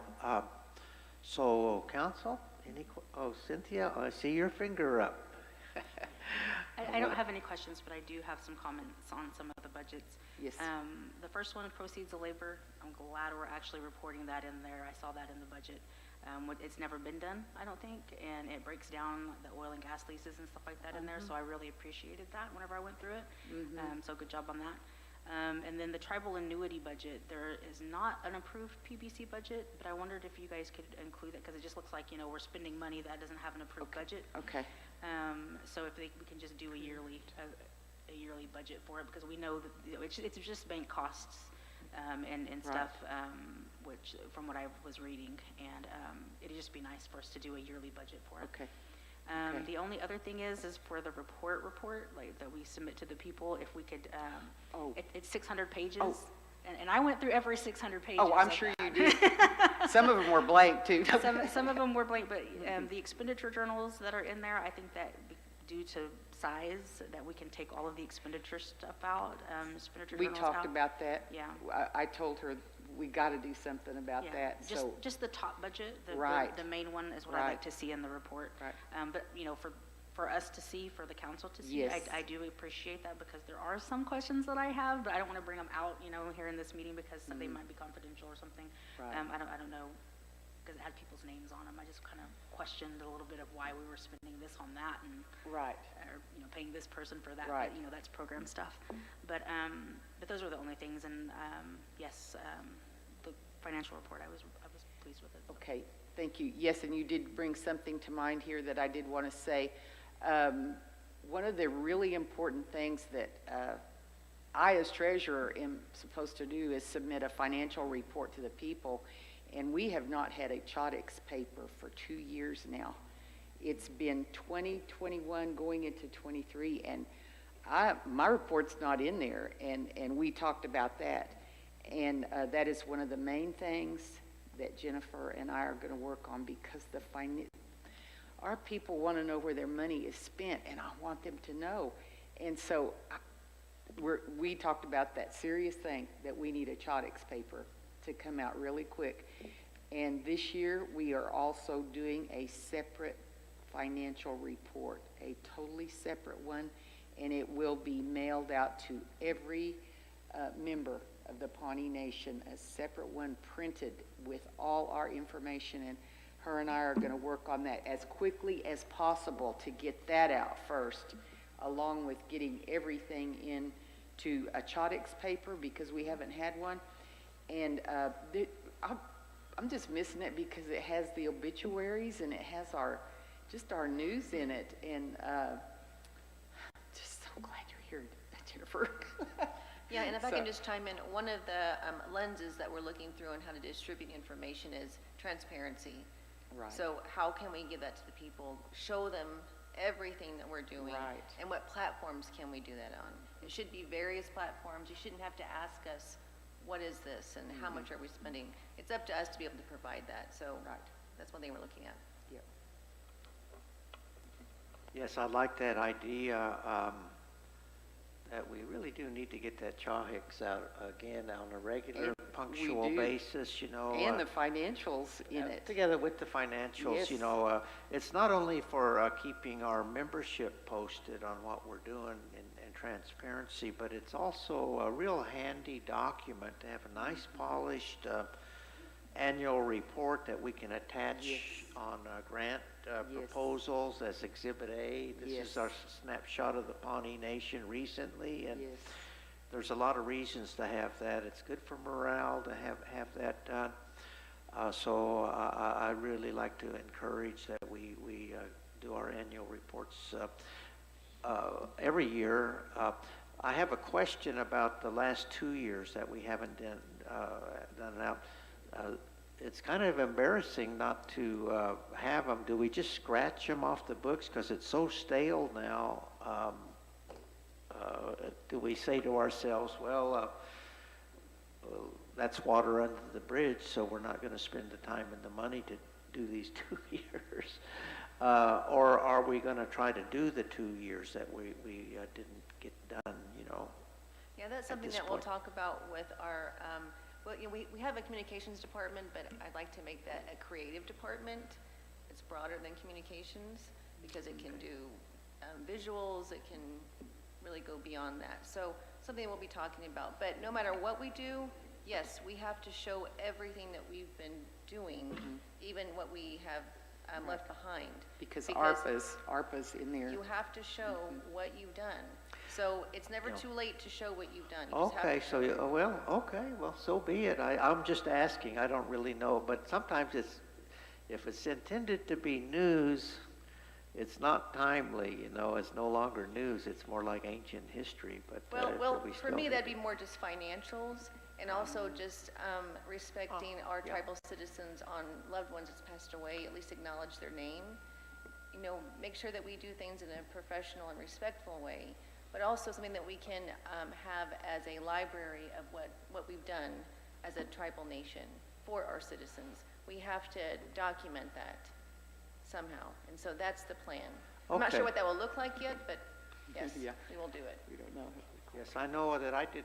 The president's reports have already been done for it, and plus I had some real keen photo pics ready to all lined up, but now I'm all tore up. So,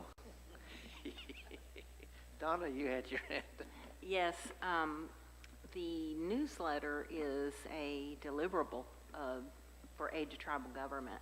So I'm not sure how that's been reported on. I'm not meeting that deliverable, but it is a deliverable, and we really do need to start getting it published again. I'd also like to see all of our press releases go to the Pawnee chief.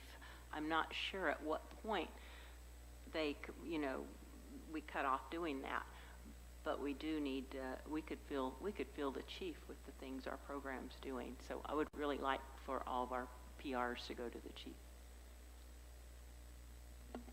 I agree with that. I think that's good. We overlook it. but we got to take care of our own backyard, you know, and our local, and that's a good outlet for our local readership as well. So, good point.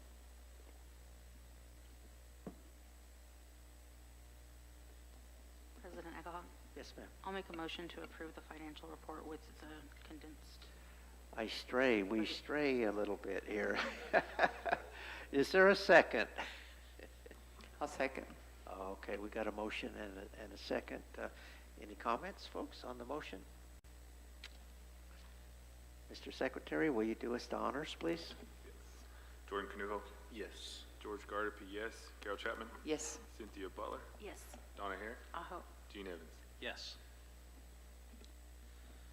Thank you, Council. Motion carries. And so this brings us, we're done with our reports, and we're now at our open forum.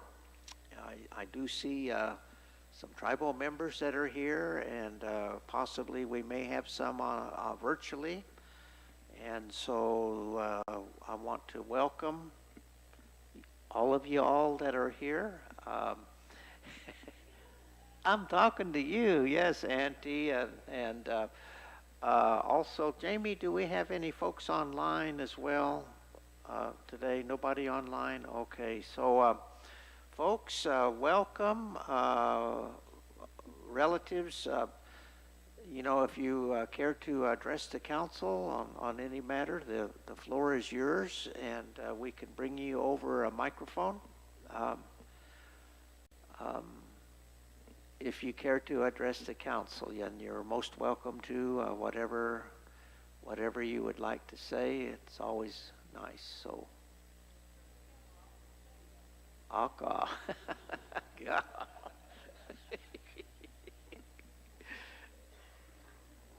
I think I'm being taken to the woodshed here.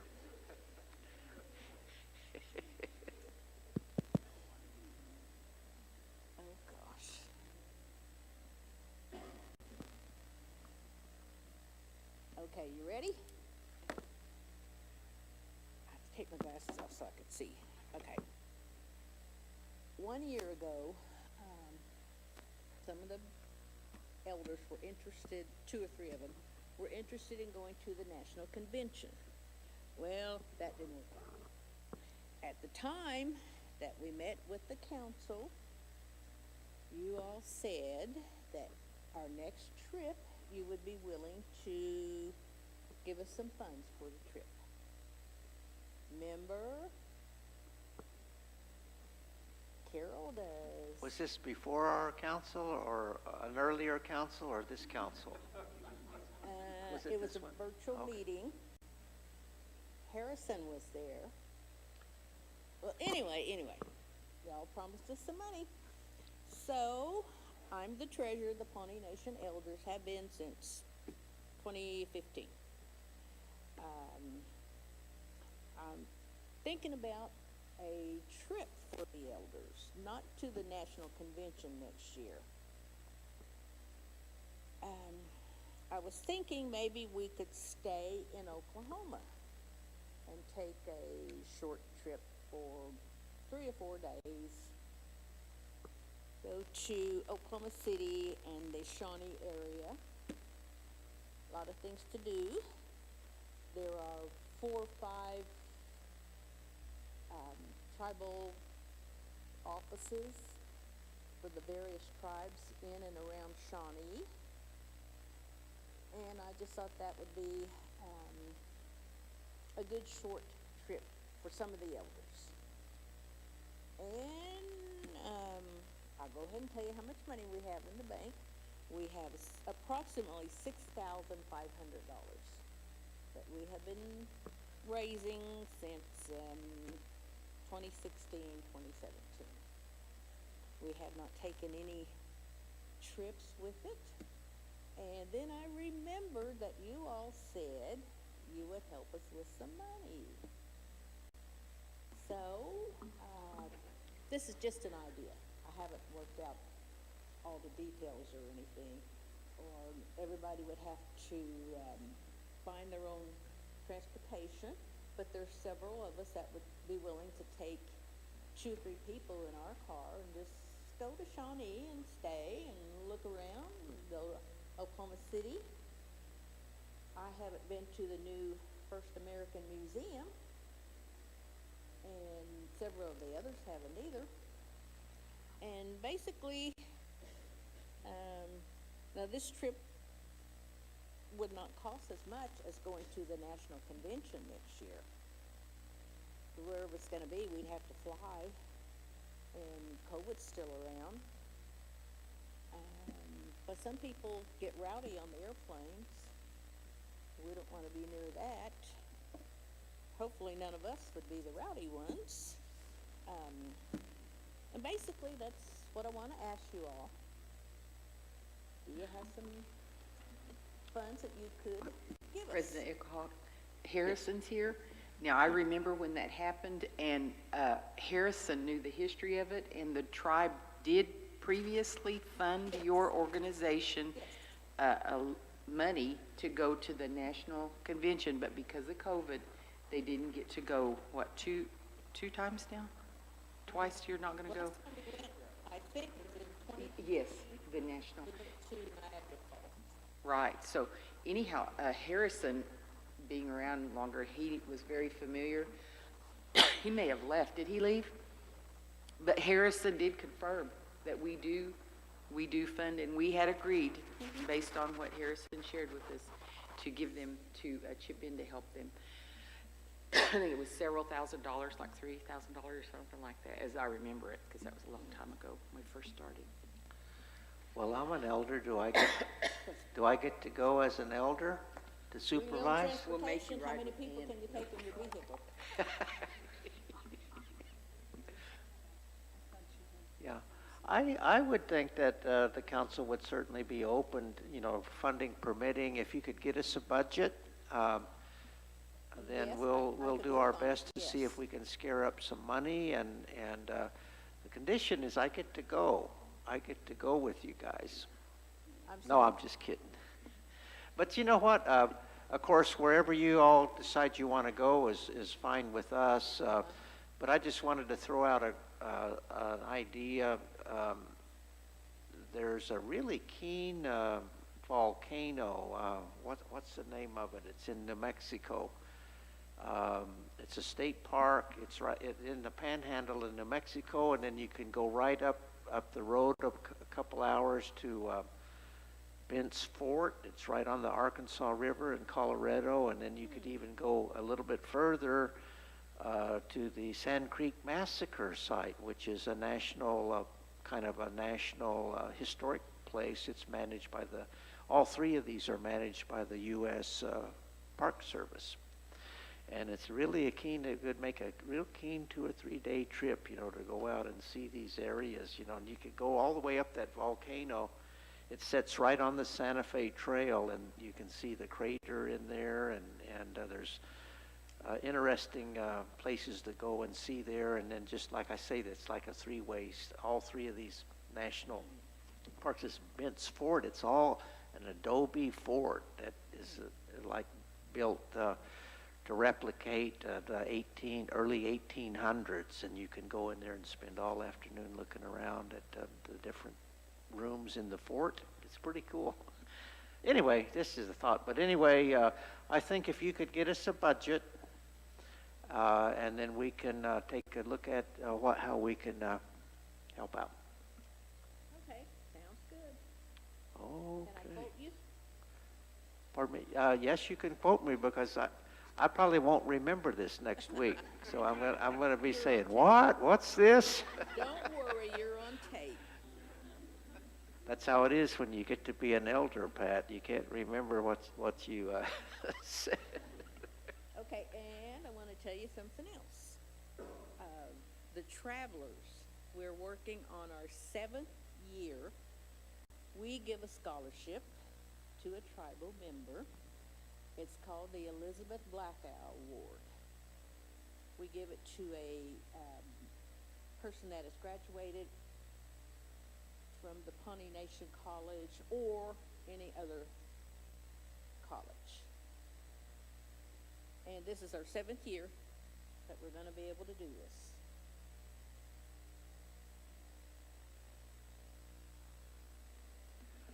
that's really awesome. I'm sure that's really helps them out too in a big way. So that's great. Thank you.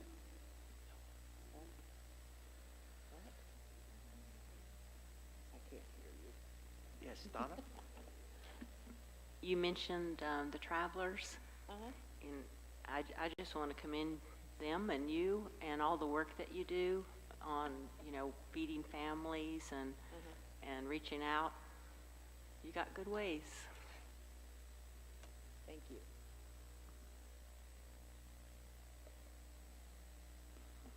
Okay, is there anything else, folks?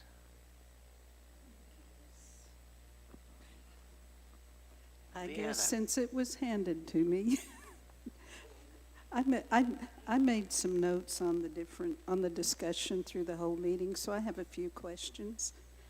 Starting back with your comments about the strategic planning, I'm wondering if it will be open to all tribal members for input at the beginning.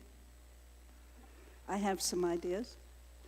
Yes, I think we'll try to find a space to do that. What we're talking about here is over the years, the nation has put together different kind of plans. I've been there. Yeah, and, I've been there. I've seen them. And none of them have been finalized, and Yeah. so they're all, there's been public meetings in the past on most of them. And so what we're trying to do is to take what work has been done and make sure everything is in sync and get it finalized. And so, but we'll try to find a spot, well, for. That's not quite what I understood that you had said. Yeah. So it's okay. taken the work that's already been done and to update it and tweak it and make sure that it all is in sync with each other. Okay. And then, but we will try to have some public input on that. Okay. So. Okay. Appreciate that. And then I believe it's with the committee, the council members' reports. I think during Donna's intergovernmental affairs report. I'm wondering who a tribal member would contact if they have any ideas or requests or suggestions for a committee to look into. Would they contact the council and they tell the committees, or would they contact the exact committee and they would tell the council? How do you do that? Oh, that's a good question. I would think the committee chair would be the best person to do it, which is a council member. Okay. Go to them, whatever your issue would be, depending on what committee. I would, unless the council thinks otherwise, just say go directly to the committee chair, and that person will know how to handle it, whether it needs to be bounced up here or could be dealt with on the committee level. Okay. Let's see. Oh, also the Land and Property Committee report. You were talking about some sort of agreement with the Pawnee County. I'm wondering if you work with the Pawnee County commissioners because you do have land. I have never heard it done before, and I have requested this. So, That's a good idea too. I know him Leanna. well.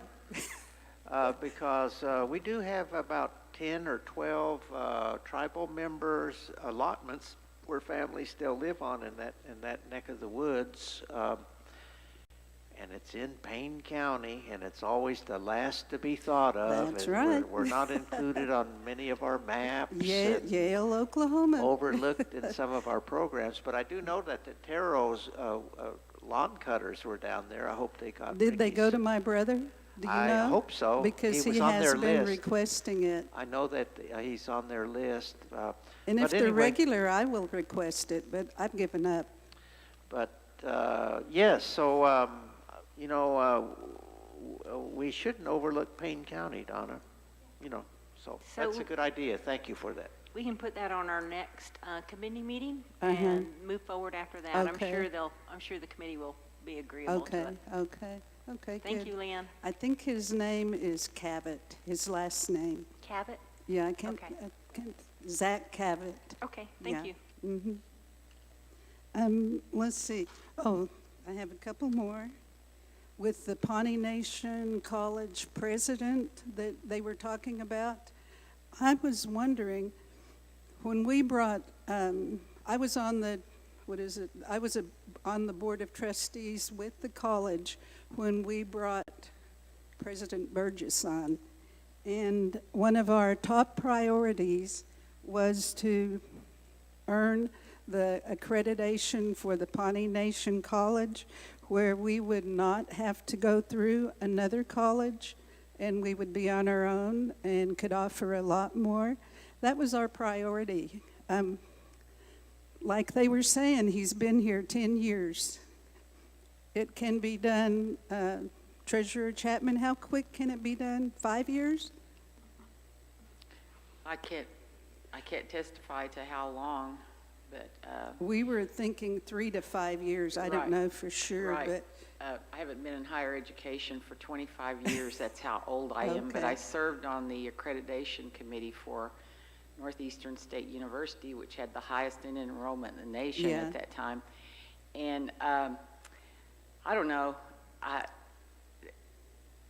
I just feel like it is just really a far reach to think that we can get it in three to 5 years. yeah, okay. Um, I'm just wondering if that's one of the top priorities. Dr. Evans, can you tell us more? Yeah, that's always been one of our top priorities, and that's really where we want to end up. The problem is, you have to have, you have to be able to prove sustainability without grants. So if we took our grants away, could we sustain our college?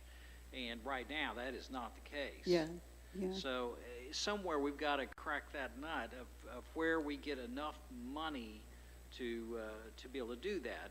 You know, maybe it's getting a new casino in Nebraska that gets money coming in that can help us pay for it. That's an idea, But you know, yeah. there's got to be that someplace that there is a solid, dependable The flow of money coming in. Nebraska Indian Community College, is that Yes, what it's ma'am. called? Yes, ma'am. So they are accredited. Have you checked with them to see how what their procedure was and how long it took and everything? Yeah, they are incredibly helpful on that, and they've Good. really been trying to help us as much as they can, though no matter what, you've got that same one issue Yeah. that's going to hold us back. But no, they're super helpful. I think were accredited 20, 25 years ago, something like Oh, that. mhm. And yes, Dr. I never can say it, Ultra G or Ultra, but something like it's, who knows how you say it. But great guy who's really been helpful in every way and has shown interest in helping us with it. But we just have one big hurdle. Okay. Yeah, money. You know, I've been on the board here for a little while, and the staff do work very hard. And in my observations, and I don't know if this is possible or not, but I would like, I don't know, it'd have to be looked into, or the new president could look into it, but even if it could become a VOTEC school, because that's what it's it- not a college, it's Yeah, never been a college. yeah. We don't offer college credit. I mean, we have to do it through someone else. Yeah. But we do a great job of offering, like what Cordelia said, Yeah. nurses aid and stuff like that. We provide a very valuable service in that area, but not college credit. And so I'm thinking, Yeah. if we could become the first Indian VOTEC school in the That's nation or true, something yeah, like that, I mean, yeah. go after that equally, and Yeah. whichever one we get, they're both good. It seems like Ponca City has an educational resource center type thing that has both college from probably most of the state colleges offers that, and you go there for classes and stuff. I was at a meeting with the tax commission. I can't remember when. I tried to look it up a while ago, but they had a presentation by someone from from Arizona State, and he said they have been in pretty much most of the Indian tribes there in Arizona, and he was telling us that he could put it anywhere. He said we can come anywhere, and they can take their college courses and get the credit and graduate from Arizona State. So you all might look into that. If you're interested, I can dig into my notes and find it for you. He was really a good speaker, too. Okay, 2 more, I believe. I'm freezing. Okay, I did have a note about the annual report. You all have discussed it, but I was just wondering when we can expect it. Anyone? Normally, it seems like it was presented around the powwow, so I just wondered if we could expect it around the powwow. When we talked about it, Jennifer and I don't know how quickly we could get it, if we could get the report by powwow, do you think, or is that too short a? I thought, are you working on it? Have you started working on it? Because I just assumed you all have been. Yeah, we started working on it, so we'll regroup this week and we'll let you know. It'll probably be just an idea. When? 60 days, maybe, give and okay. Take. You know, there's some reports that we need. It's basically fine tuning, getting some pictures taken and stuff. Most of the reports and stuff we've received, we just got to gather some pictures and then put it pretty much all together. I think there's a few other maybe reports we'll just give some other individuals a week or so to get them in, but I think around 60, 90 days we can have something done. Okay, so by the end of the summer, maybe in the fall, is that what you're looking at? Okay. Yeah. Okay, thank you. And my last question was, when would we start getting the Chodics going again?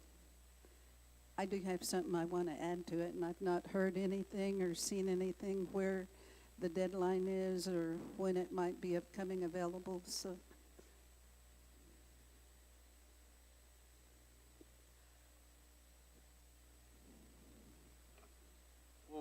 On the Chodics, we'll regroup this week, and next meeting we can let y'all know. And we'll get, okay.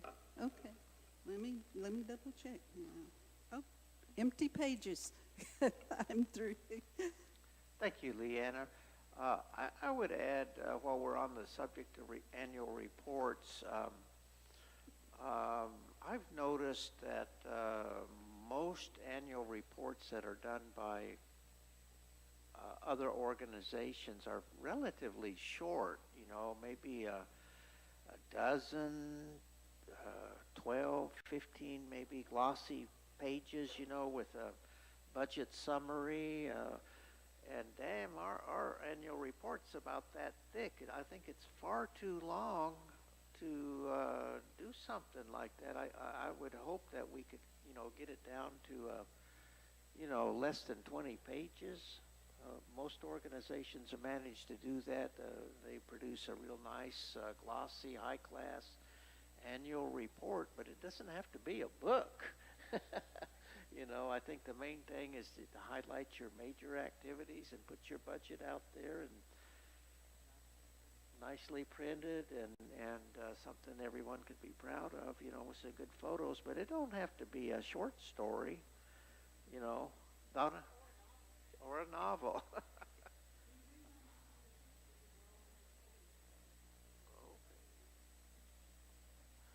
So, Leanna, you were talking about the college and maybe transitioning to a vocational school. And you may know this, but when the college started out, and Cordelia mentioned, how George, I credited him. It was and he did. He was president when we actually started the college, but it was Bob Chapman that was the one who started planning it in 2000. And we were working with Cisco to train people in that. And somewhere we went the college route instead of that route. So yeah, I really support the college, and my parents were late and got their educations later in life, and they really valued education, and so it's important. Thank you, Donna, and thank you, tribal members. Brother, do you have anything on your mind you want to talk about today?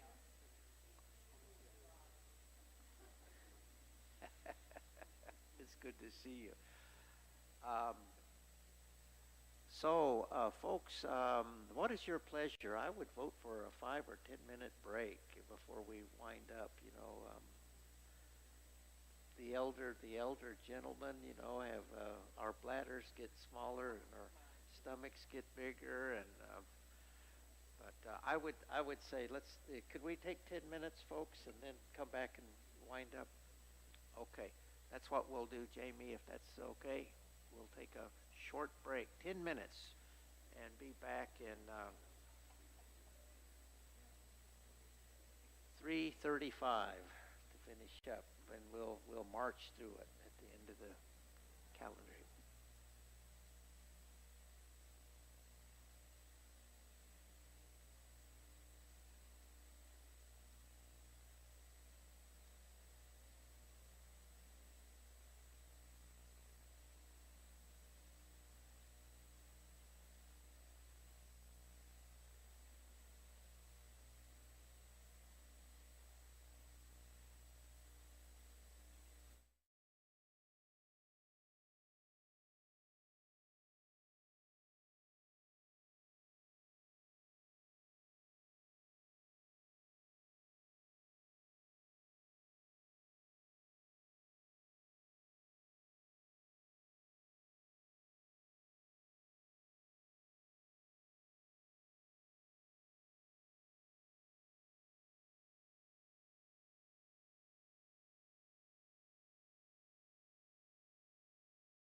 continue on here, and new business is up next, and I'd also like to prevail upon our secretary if he would be so kind, when we get to the new member resolution, to, if we approve it and everything, if you would be so kind to read into the record the new members of the Pawnee Nation. And so I think we are at the new business stage here, and let's just go on and proceed with that. First item up is approval of Resolution 22-34, new members. And who is going to present on that, please? I will, Mr. President. Okay, so it comes upon this PBC to approve 12 new members. The Pawnee Nation Enrollment Committee met on May 18th, and the committee did approve 12 new members eligible applications. Then the Charlotte Council met on May 21st and also approved those 12 applications for enrollment. And so we are asking that this council approve our new membership. Do I read them now? Or should we vote on it first? Let's act on it first. Okay. May I have a motion to approve, council? I would so move. I'll second. Thank you, Dr. Evans, for the motion, and thank you, Councilwoman Butler, for the second. Any discussion on the motion, folks? Just before you read them, I just have a suggestion that I've been thinking about for a while. I know I shared this with you once before, but it would be nice to have like a welcome packet for those who are new members, because, you know, services, you know, maybe just something that has brochures and stuff like that, maybe a pin that says I am Pawnee, maybe some other promotional items, t-shirts, something like that, because we should be proud of our tribal members, and I want them to be proud to be Pawnee. They're getting put on our roll. So just a suggestion for the committee that, you know, I'll make a donation if you guys want to do fundraising. Just let me know towards your effort, because I know that enrollment doesn't get a very big budget, but, you know, for us to raise money for our tribal membership to do things like that, I think that that's important, and I think that it's a big role to step into and do. But I just wanted to make that suggestion for your committee to do that, a welcome package or something for our membership. Thank you for that suggestion, council. Sounds like a good thing to do, huh? Absolutely. So I think that's well taken, Cynthia. Do you want a motion to that effect? Or just, okay. Yeah, Okay. All right. So we have a motion and we have a second. Any other discussion or comments, concerns, questions? Hearing none. We already have a motion and a second, so therefore, if you would be so kind as to call for a vote on it, please, sir. Yes. Jordan Canujo? Yes. George Gardner, yes. Carol Chapman? Yes. Cynthia Butler? Yes. Donna Hare? Aho. Gene Evans? Yes. Thank you, council. Motion carries. And Secretary Gardner, if you would read off the names of our new members to the Pawnee Nation, please. Yes, sir. Bentley Skylar Bartel, Sienna Frijo, Arabella Carlotta Danita Gonzalez, Creighton B. Hammers, Justin David Howell, Giovanni Luis Martinez, Emily Yvonne Nuttall, Sophia Harmony Orcutt, Luna Mae Rice, Leviathan David Riders, Rowan Dean Willis, Christopher David Winters.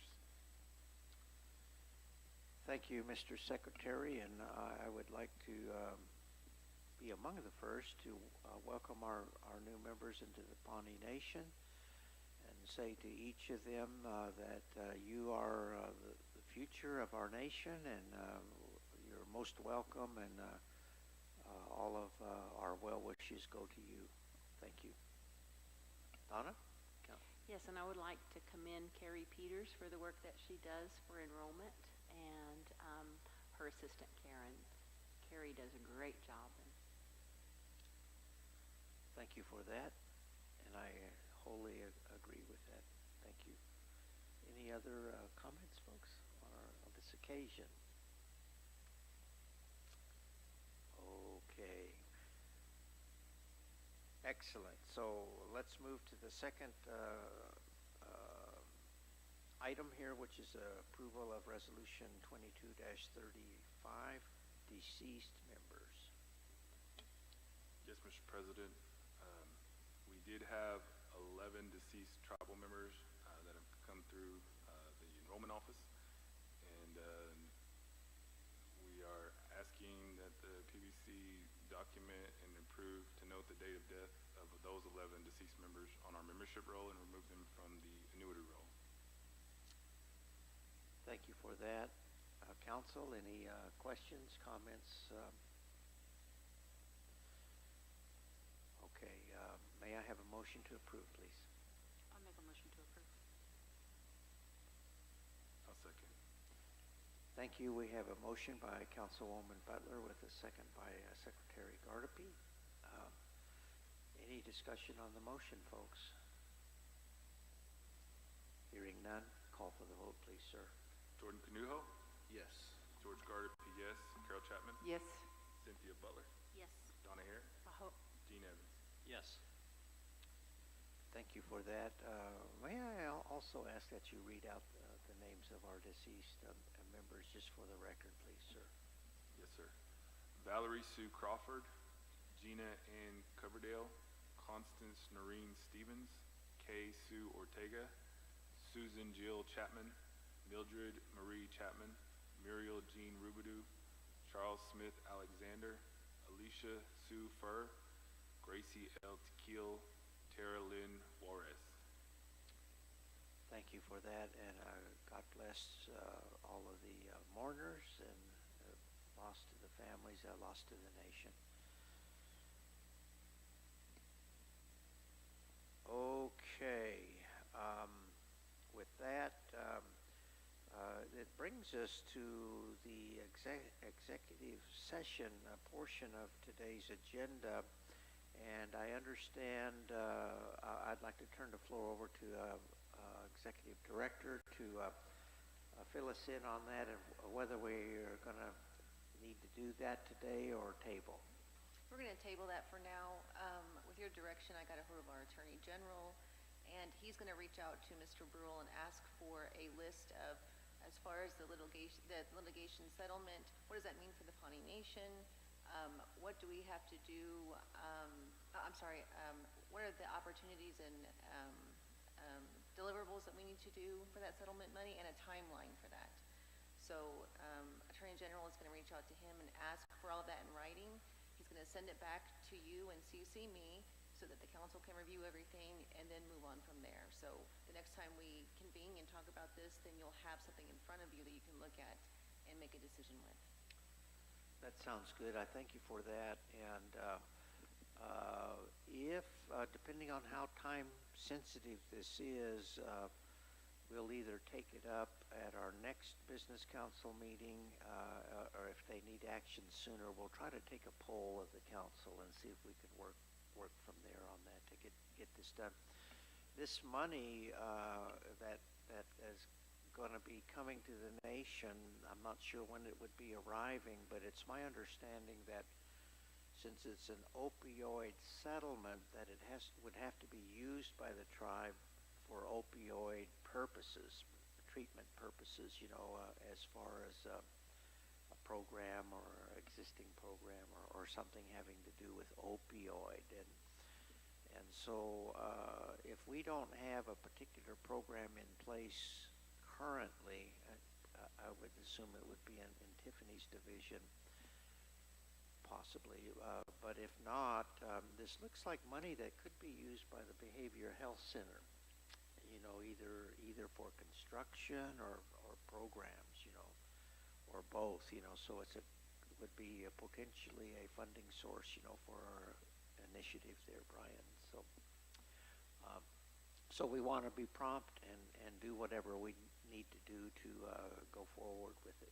So thank you for that. I think it's a good idea to have the Attorney General reach out and let us know what we need to do and what his recommendations would be, and we can act on it from there. So I saw two items on here. One was the opioid settlement, and then this other one was an e-cigarette litigation, is that separate, or what is the e-cigarette matter? That's the same gentleman that we were going to speak with. Oh, so he's handling both of those. Both of those. Okay, so So we'll get a combine that double. with him, yes. We'll get double recommendations for both matters. So therefore, we're tabling this for now, and we'll take it up as soon as we can get some recommendations from Attorney General then. So yes, thank you. So we'll make a motion to table these two items if we can for now. And may I have a motion to that effect, please, Council? President Eckhart, Yes, ma'am. I did first want to say that we do have a tribal opioid program. It's in Tiffany's division. Okay. They do a lot of events and tour. They're called TOR. If you see it around, TOR, and it's tribal opioid response, I think. So. Oh, okay. Well, I wasn't aware. But it would be interesting to get them involved with that as well. But I'll make the motion to table these two items. Okay. Thank you. Is there a second, please? I'll second. Thank you, Dr. Evans, for your second, and thank you, Cynthia, for your motion. Any further discussions on the motion to table? Hearing none, call for the vote, please, sir. Jordan Canuvo, Yes. George Garby, yes. Carol Chapman, Yes. Cynthia Butler, Yes. Donna Hare, Gene Evans. Yes. Thank you, Council. Motion carries. So with that, brings us to the next item, which is to set the next date for the Business Council meeting. And Brian? Yes, I know I sent a couple emails out to y'all to see if we can schedule a meeting for June 10th. I think we all kind of agreed on that day, but I didn't know what time because our consultants on the behavioral health facility pretty much got all the documents, which we'll send before the meeting so everybody has adequate time to review all the documents. But we're pretty much at that stage to present everything and just, allow us to have open discussions and talk about our next steps moving forward. So I just wanted to get with council if it's morning time or mid-evening on the June 10th. What is that day? Is that a Friday? Friday? Okay, Council, what's your preferences on as to time on the 10th?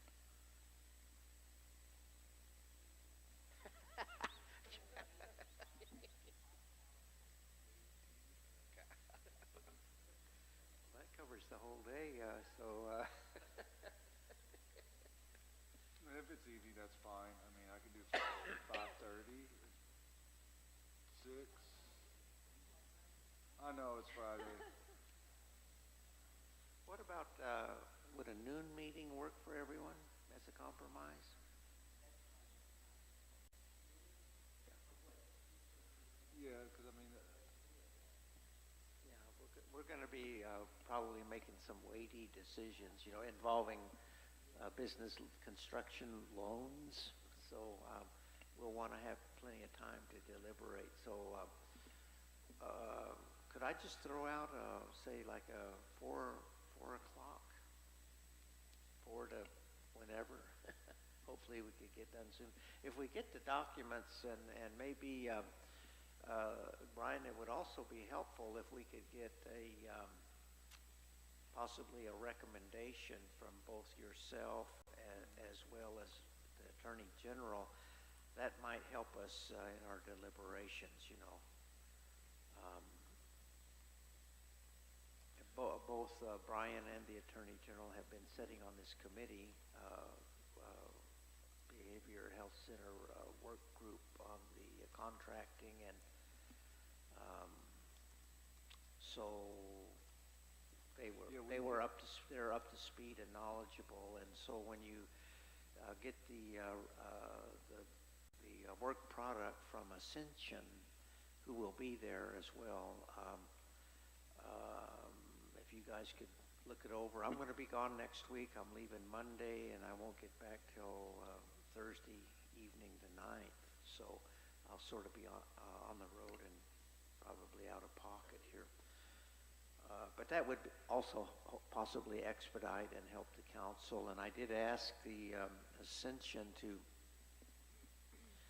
give us something that even I could understand about this capital stack and what the numbers are going to be, and to the extent we're going to have to be looking at a loan, a bank loan of some kind to move forward in a timely fashion.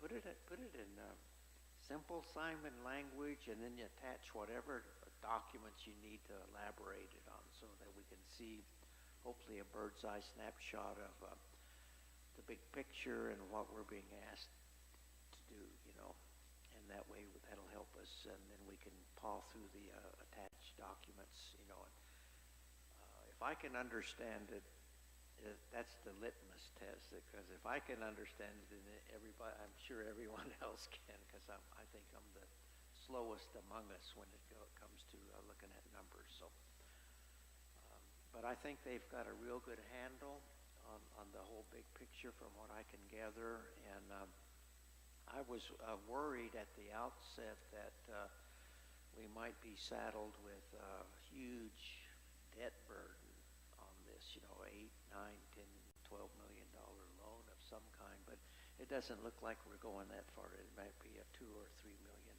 thing, which I think is more doable, I think. So that's a pleasant surprise, and there was something else I wanted to add to that. But and the other question is how we would collateralize a bank loan, and I think we will have some good recommendations on that that'll be legally sound. So, but when you do get your information, Council, please review it and come prepared to discuss and deliberate on and possibly act on it, because it's a little bit on the time-sensitive side. So do we agree on Friday? Friday at 4? The 10th 10 at o'clock? 4 p.m.? 4 o'clock. I'm open, so, okay. That's all I need to know. Thank you all. We're excited, so we'll have everything pretty much to y'all beforehand, and then, be open to discuss any questions y'all may have. Okay, and so hopefully we can keep the other business at a minimum, but I know there's add-ons. That's just the way we work. With that, I think we've marched through our quarterly meeting, covered a lot of ground, and the time has come for adjournment. Oh, yes, ma'am. I just want to mention one thing that I would like to see on the council agenda, on the next agenda as well, is the elders gift card, or elders birthday cards that we do every year. We've never really had a policy or an SOP on that, but it's just been done by the executive office for the council, and they send birthday cards to tribal elders who are 85 and older. And I'd like to see if we could get some type of SOP to do that, first of all, that says that this is what we're doing, but to also lower the age. And we could provide a couple of options, maybe 70, 75, to see how much that's going to be, and maybe get it passed and then maybe implement, because there's going to have to be more funding that's, approved to do that, because it's $100 per tribal member who's at that age for the year.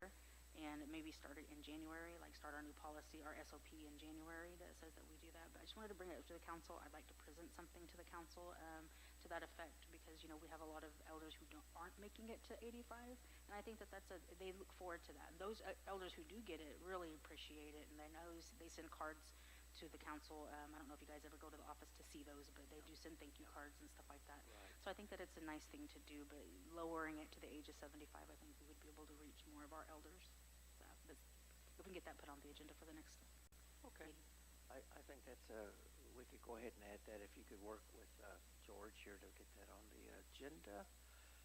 And I'll make a motion to adjourn. Okay, that's music to my ears. I'll second. My good ear, anyway. And we have a second from Secretary Gardapi. Well, without further ado, call for the vote, please, sir. Jordan Canuto? Yes. George Gardapi, yes. Carol Chapman? Yes. Cynthia Butler? Yes. Donna Hare? Uh-huh. Gene Evans? Yes. All right, motion carries. We are dismissed, and thank you, council, and thank you, staff, and everyone who presented today, and have a nice weekend. 4:05 p.m.